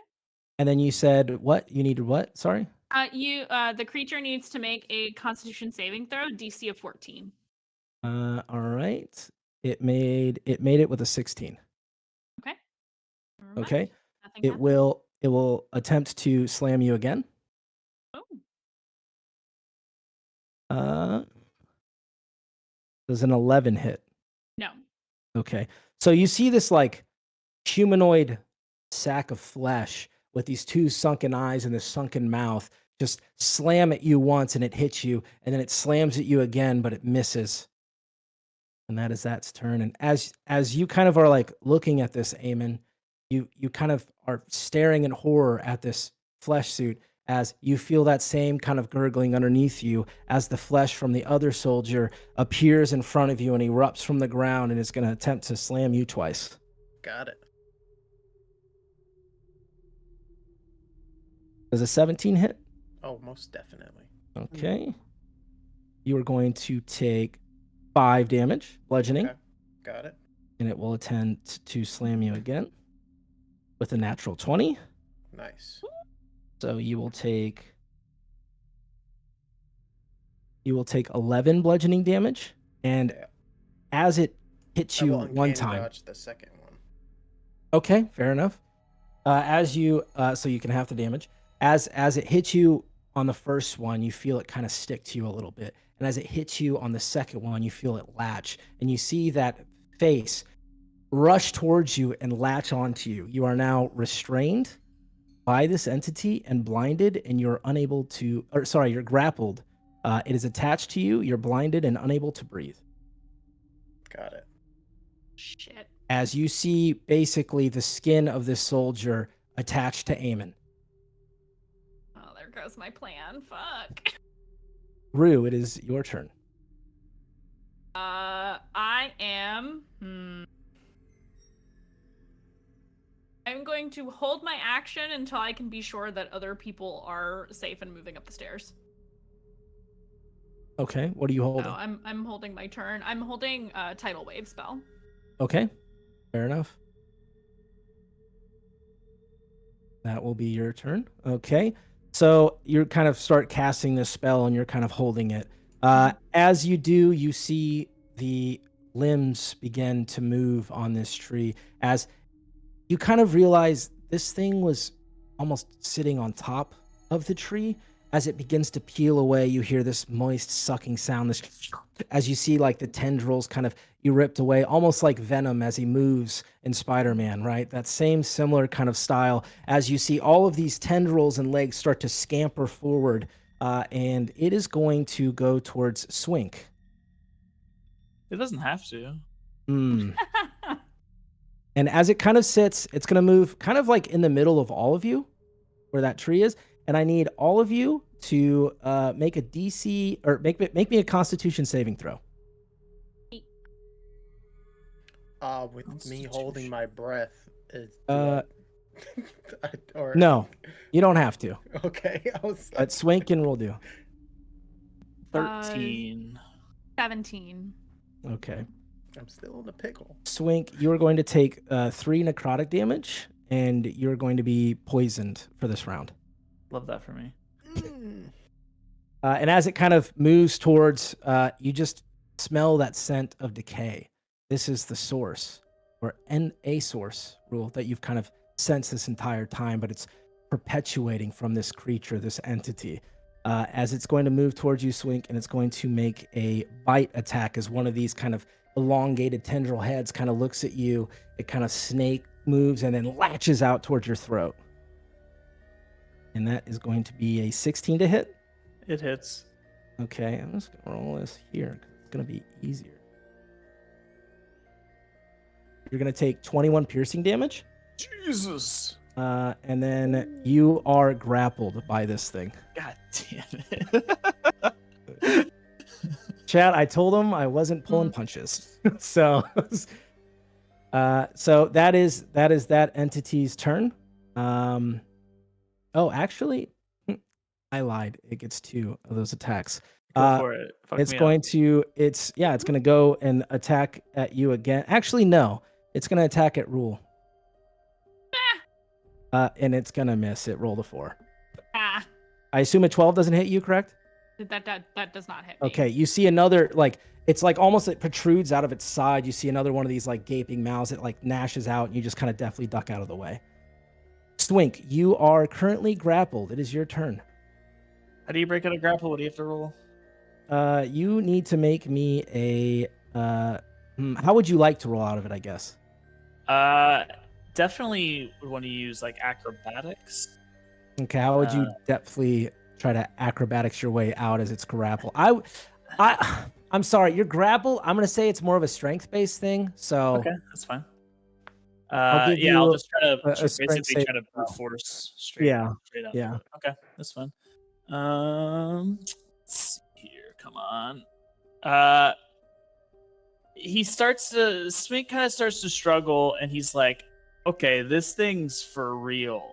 And he's suddenly feeling a little lucky.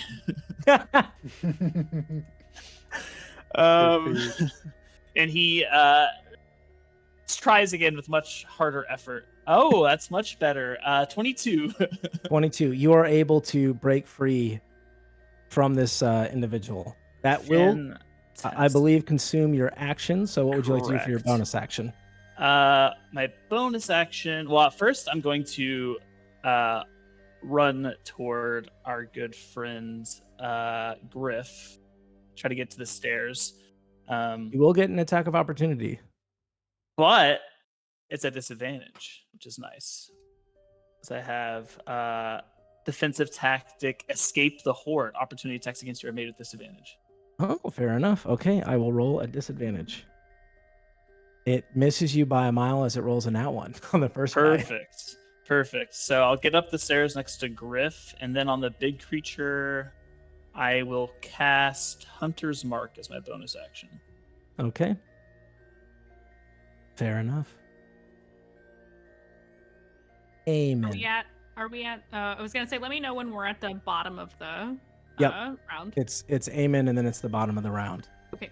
I'm So. gonna have to try and break out of this, but I don't have Yeah. a way of doing that. The only thing you can still see, and that's the disgusting weird part about this, is that the eyes are covering where your eyes are. Like, Just or looking at that's like, eyes. so it's like you're literally wearing like a mask, but it's this Okay. fleshy suit covering your entire body. Hmm. Nice. Content warning. A little late. So yeah, if you want to, you can try to make a strength save to try to break out of this. Strength. All right, let's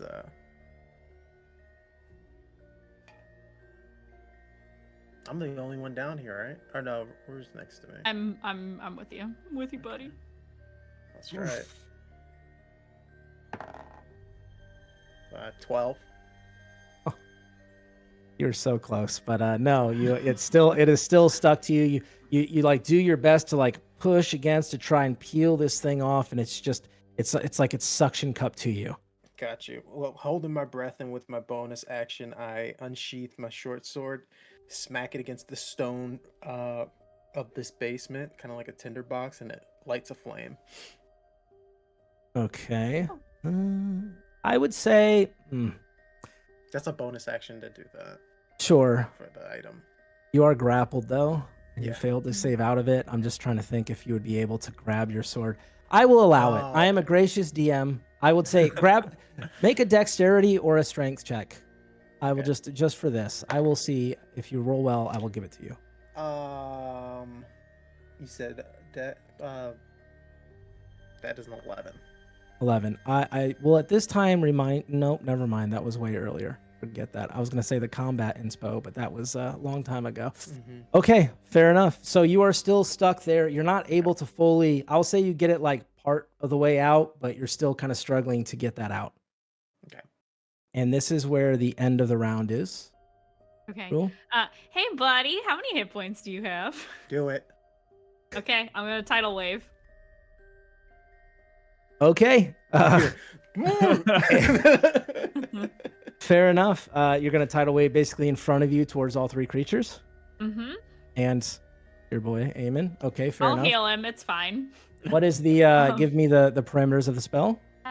So it is you conjure a wave of water that crashes down on an area within range. It can be up to 30 feet long, 10 feet wide, 10 feet tall. Okay. Creature in the area must make a dexterity saving throw. DC Okay. is 14. Fair enough. I will start with the two flesh boneless entities. Dexterity. That is a fail. And what is the DC? 14 They both fail. dexterity. Nice. And That's I will big. roll for the flesh meld as well. On a failed save, a creature takes 4d8 bludgeoning damage and is knocked prone. On a successful save, they take half as much and are not knocked prone. Wow. How But wait, even so- with advantage, they all fail. Even with advantage, they all fail. I'm gonna roll that in D&D Beyond because I don't want to dig up more d8s. Sure. It's gonna be 22 bludgeoning damage. Okay, and that's to all of them, right? Correct. Correct. Oh, Okay. Aimon would also have to make the save. Yes, Yep. you will all make the save. What's the DC? 14. Oh gosh. You got this. 14 plus 6, so 20. Nice. Nice. Does he take And- half damage or something? I am a rogue he does with take half. evasion. Hey, there you Takes go. half. Nice. Well, he evades because he's a rogue, and I don't believe he used reaction yet, correct? I just had my turn, so I have my new reaction. Yes. Yep, fair enough. I will say it's not necessarily that you evaded, more that like the flesh took all of the brunt, All of and the you just kind of brunt. stood there and you kind of held your eyes, and you just felt like the water kind of splash next to your face as you feel kind of recoil, and it's almost like this like slime that kind of like caresses your skin and kind of waves for a second against it. As Griff, and I will say it looks like the one knocked them standing, the ones, yes, they're knocked down. The one in front, I guess. Yeah, actually, you are yanked off your feet because you.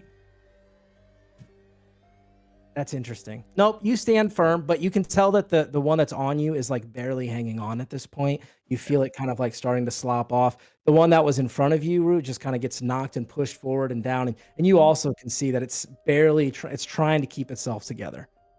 Okay. Griff, from the top of the ropes, The top ropes. running away. What would you like to do? Hey, listen, running is always an option. Yeah. Anyone Always. watching this, running is always an option. Always. I I would have done it if I had a higher initiative. I'm with you on this one. Jeez. I do feel bad though. So what I'm gonna do?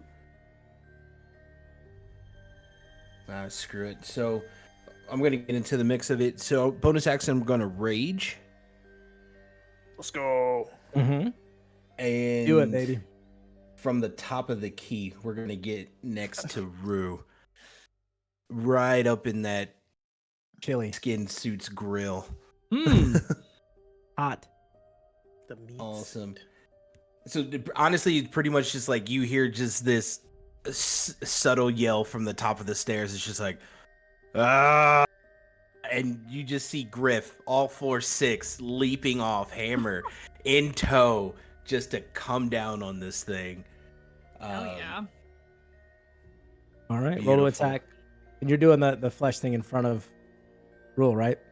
Yeah, also, DM, you let me know. So, of course, I had the time to attune to my cloak. I did use it previously. It is still active. Mm-hmm. Yeah. I'm gonna place a duplicate of myself on the other side of that skin beast there. Yeah. Now, I'm gonna leave it at that for right now. Okay. But with that attack, being that I'm raging, I'm gonna go reckless. We love reckless. Reckless, love that. This house. Got it. This is the second time Griff has jumped off something to attack something. Second I time. need y'all to understand. Second time. Small but Okay. mighty, that one. We do our best. Alright, cool. Where's that right till you get it? Alright, cool. Melee advantage, we'll hit that with that advantage. Thank you, Lord, for the advantage. Alrighty. That's gonna be 21 to hit. Barely hits. Really? Wow. Kidding. It hits. My heart dropped when you said Right. that. Okay. I'm mean, but I'm not Also- that mean. I'm not Frank. Ooh, Shots. Too funny. shots fired. I just saw him chatting in chat. I had to. he did call you a nice DM in chat. Yeah. Yeah, he did. He's like, whoa. Sorry, my inner Caden was coming out. Proceed, Griff. So yeah, that's 7 points of damage going on that right there. Okay. As you come down on this hammer, you kill this creature. Describe how you Nice. do so. As this entity is starting to try and form back up. It's soaking wet. It's even more disgusting now. You thought it couldn't get any more gross, but now it's like moist and even soaking wet. It's just like, ugh. And you like jump in the air down. How do you kill it? Here we go. So from the top of the stairs, you hear Griff with his primal howl of hammer in tow, swinging, bullet time. There's just a small glint of that red light that flashes across the hammer, and you see the name Lucy as it comes down on top of this skin suit and just completely puts it to mush, like gum on the bottom of a shoe on a hot day. And he's like not really superhero pose, but just right there in the middle of it. Viscera just splashed all across of him. Lucy's covered in all of this, and he stands up and he looks at Rue and he goes, Griff told y'all to run. Nice. We got stuck. Anything- It's not my fault. Anything else for your turn, Griff? That's all my move. That's all my movement. That's action, bonus action. I'm good. Yeah. All right. You have So- one attack? Huh? Yeah, because multi-class, the way I multi-class, split it up. okay. Yeah. Okay. All right. All right. So, yeah, this entity is just gonna crush you. Amen. So you're just gonna feel this compression as it kind of like sucks in, and it almost feels like it's trying to like replace the skin that you have. It's trying to be you, and you're going to take, wow, rolled real bad, 4 bludgeoning damage. Okay. And I will say, as it does that, give me a strength saving throw. Okay. 6. Yeah, you're still just doing your thing. Yep. Stuck to it, hanging out. It's fantastic. That will. Let me just check one thing. Oh, you know what? It does it again. Apologies. I just had to check. You're going to take 6 more bludgeoning I was damage. about to say it did 2 attacks the first. Yep. It's a little bit different. This is more of like an embrace. Yes, So it's yes. just like hugging you. But yeah, it is your turn, Rue. Oh, my turn already. Okay. Aimon is using all of his strength to keep this thing from like snapping his bones. Grips onto him. So my question to DM is it possible for me to position Moonbeam in such a way that it hits the monsters and not Aimon? I would It's like say it's like a. Is it wrapped around him, or is it still kind of like has its own body, but is like grabbing? no. him? It's like wrapped around him. Like it is. Okay. It is like replace. It's trying to replace his skin. Okay. I Got it. am just going to focus Do the it. big one then. Do it. Because that one's the problem. I can take it. Do, do, do, do, Get this do. fucking thing off me. Yeah, I'm gonna cast that at 2nd level and center it on the big one. So Moonbeam. When a creature enters a spell for the first time or starts its turn there, it's engulfed in ghostly flame. Also, when I cast it, I think it takes damage as well. Mhm. Yes, 2d10 radiant damage. Okay. A shape changer. It has to make a Constitution saving throw. And if it is a shape changer, it makes that save with disadvantage. Mm-hmm. Okay, and this is a Um, spell you're targeting this is the the big guy, large yeah. big guy. Okay. Yeah. Are you averting your eyes when you do this?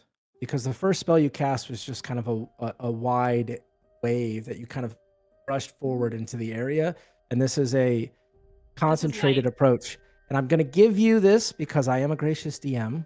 That based on the knowledge that Griff already said, hmm you could avert your eyes. It's just going to make it a little bit harder of a spell. Or if you don't think that you would have thought of it in the moment, there might be consequences. So tell me what your character would do or would have done. I don't think Rue cares about that. So I'm just going to cast it the way I would normally and look where I'm looking because that's what I Fair have enough. to be able to see it to cast the spell. It's a Okay. requirement for spell casting unless it says otherwise.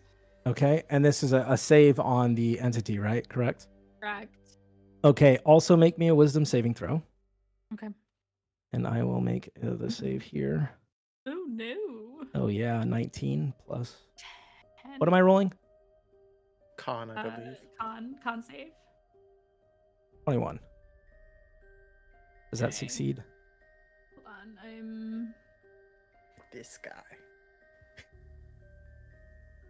yes. So yeah, the con save was 14. So you take half as much damage, and that is 2d10, which I definitely have right here. My whiz save, you said? Yep. Is a 10. Okay. I will give you the spell. It you see it's Moonbeam, correct? Mm-hmm. All right. As you kind of call to the moon that you've very rarely seen, as you call, you see this moonbeam kind of come down. As you place your hand down, it hits this entity. And how much damage was it? It's 16 total, so you take half because you succeeded on the save. Okay, cool. Perfect. As Unless it kind of it's a shape changer. Yeah, it kind of damages this larger entity, and as you kind of land on it, you kind of look at that bulbous kind of like glowing center, and you just can't help but in the back of your head, thoop thoop, thoop thoop, as your hand just kind of goes limp, as your head just kind of tilts, and you go catatonic, Oh, just staring at this tree, okay. and that will end your turn.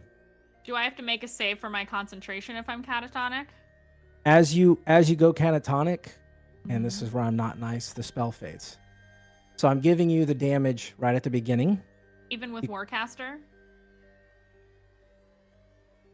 You kind of just lose all sense of control, so you can't Okay. really, like I wanted to give you value and give you damage for the spell. So Okay. I wanted to give you that at least. So you did take the damage, but you just kind of like your brain just kind of goes to mush as you kind of just go lockjaw and stare.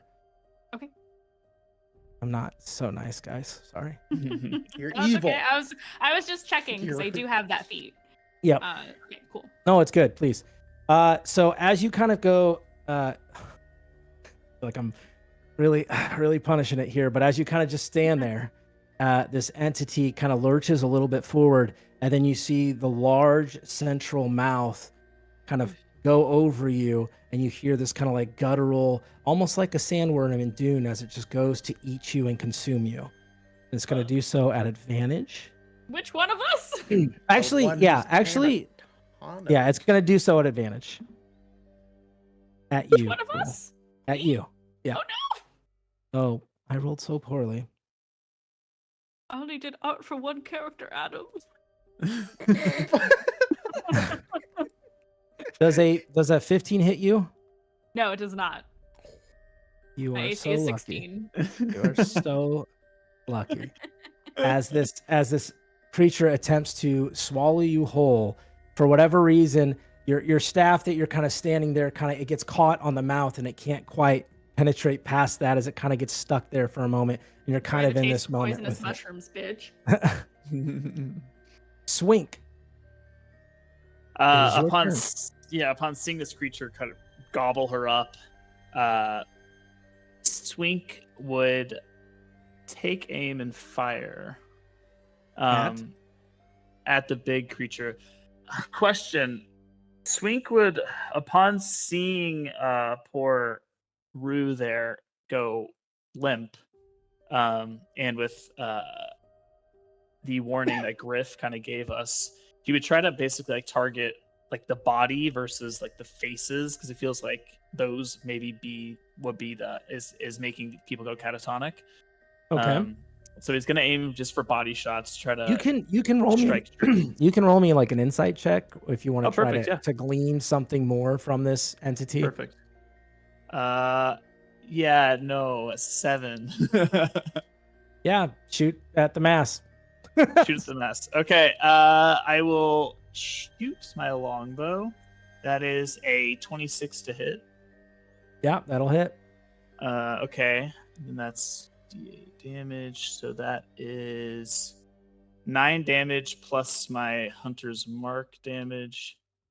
15 damage plus I have Colossus Slayer since it's already down damage. That's 22 total damage. Nice. And then can I fire again? Yeah, My you second have another attack. Yeah, That is a 28 to hit. barely hits.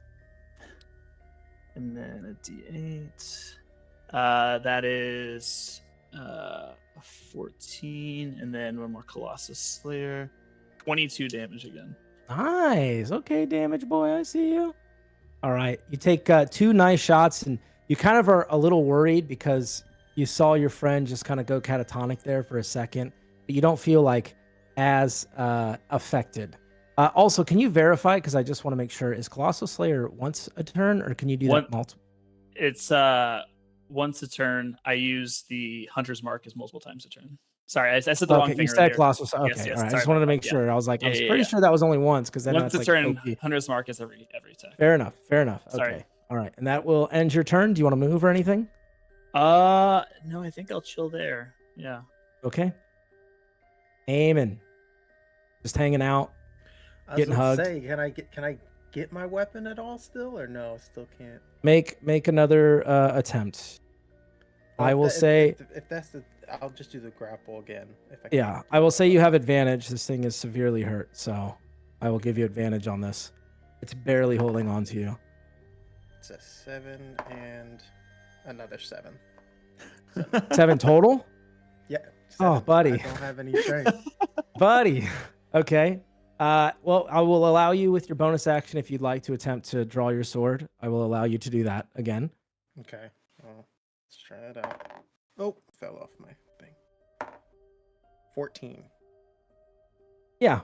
You're able to at least push against it, and you draw your sword. Okay. So you're ready to go. All right, fair enough. Griff. Now in the meat and potatoes. You're up. Yeah. So Griff's going to see that the tree moved closer, and so still in a rage, he is going to take Lucy and attack the tree. Okay.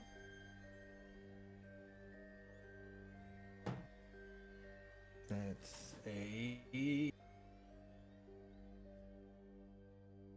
18 to hit. All right, that will hit. Roll me a wisdom saving throw. Is this potentially to get poisoned? No.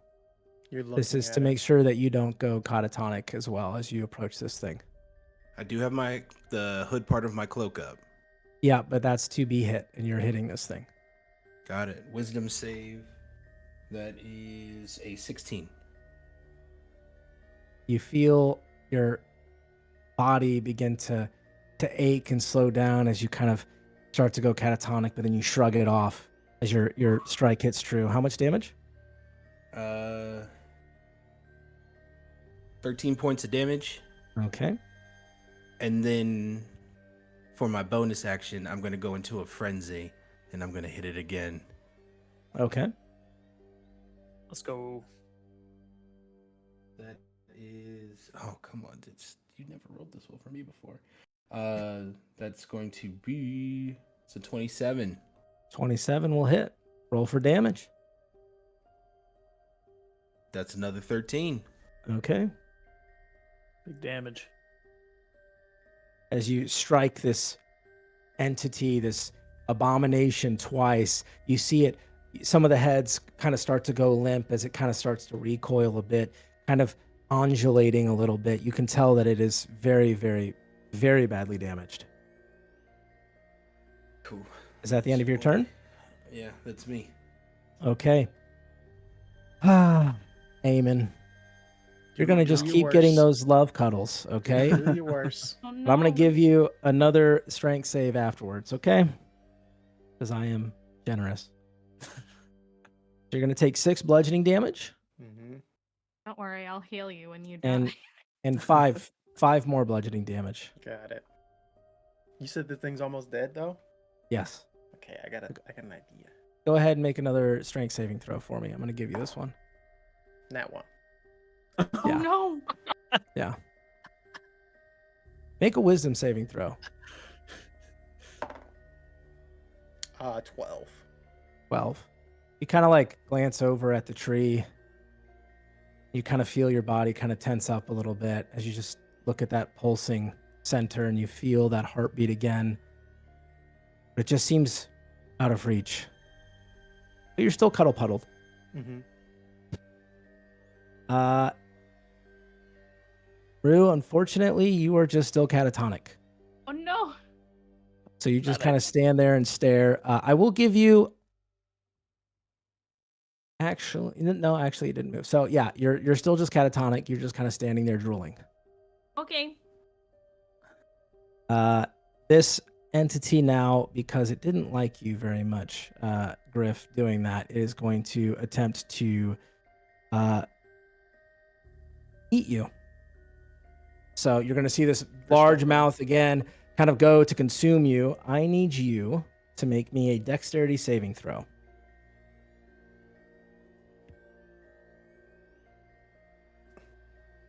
You're muted. You're muted. Oh Lord, I can see them. I can see the tree try to lunge. Yeah, Yes. get advantage. Thank the Lord for that. Is that like the alert feat or what is it? It's Not the a other feat, but barbarian. the barbarian. Yeah. Yeah. Dex save. That is a dirty 20. You guys just won't let me. We Don't eat wanna us. be eaten. They're no fun.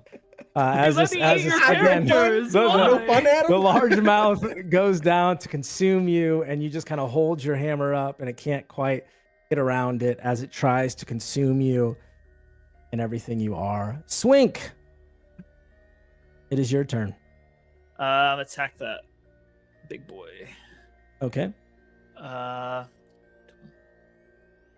23 to hit. Okay. Roll damage. And then D8 for damage. 5 plus 6 is 11. Hunter's Mark is a 6, 17. And then 1 Colossus Slayer. 6, 23 damage. Okay. As you fire this arrow off, how do you want to kill this creature? So, Swink is a little bit terrified that this thing keeps trying to eat entire people. So he's a little bit shaky when he makes his shot this time, and he kind of trips down the stairs while loosing the arrow. And he doesn't actually see how he kills it. He just is tumbling down the stairs and then pops up, and the thing's dead. And he's like, "Easy shot." Fair enough. Yeah, as he kind of stumbles down, you kind of strike this creature right through into that kind of bulbous center sac. And as it does, it just kind of explodes forward. And it's almost like this outpouring, like a fire hydrant of just like muscles and tendons and skin just kind of start pouring out, covering all of you in this viscera. Aimon, as you're kind of stuck in this kind of like skin suit being bludgeoned, you just feel it kind of lax and begin to just kind of melt away as you see the light, this pulsing, die out from the center of this beast or this creature, this abomination, as the room goes still and dark.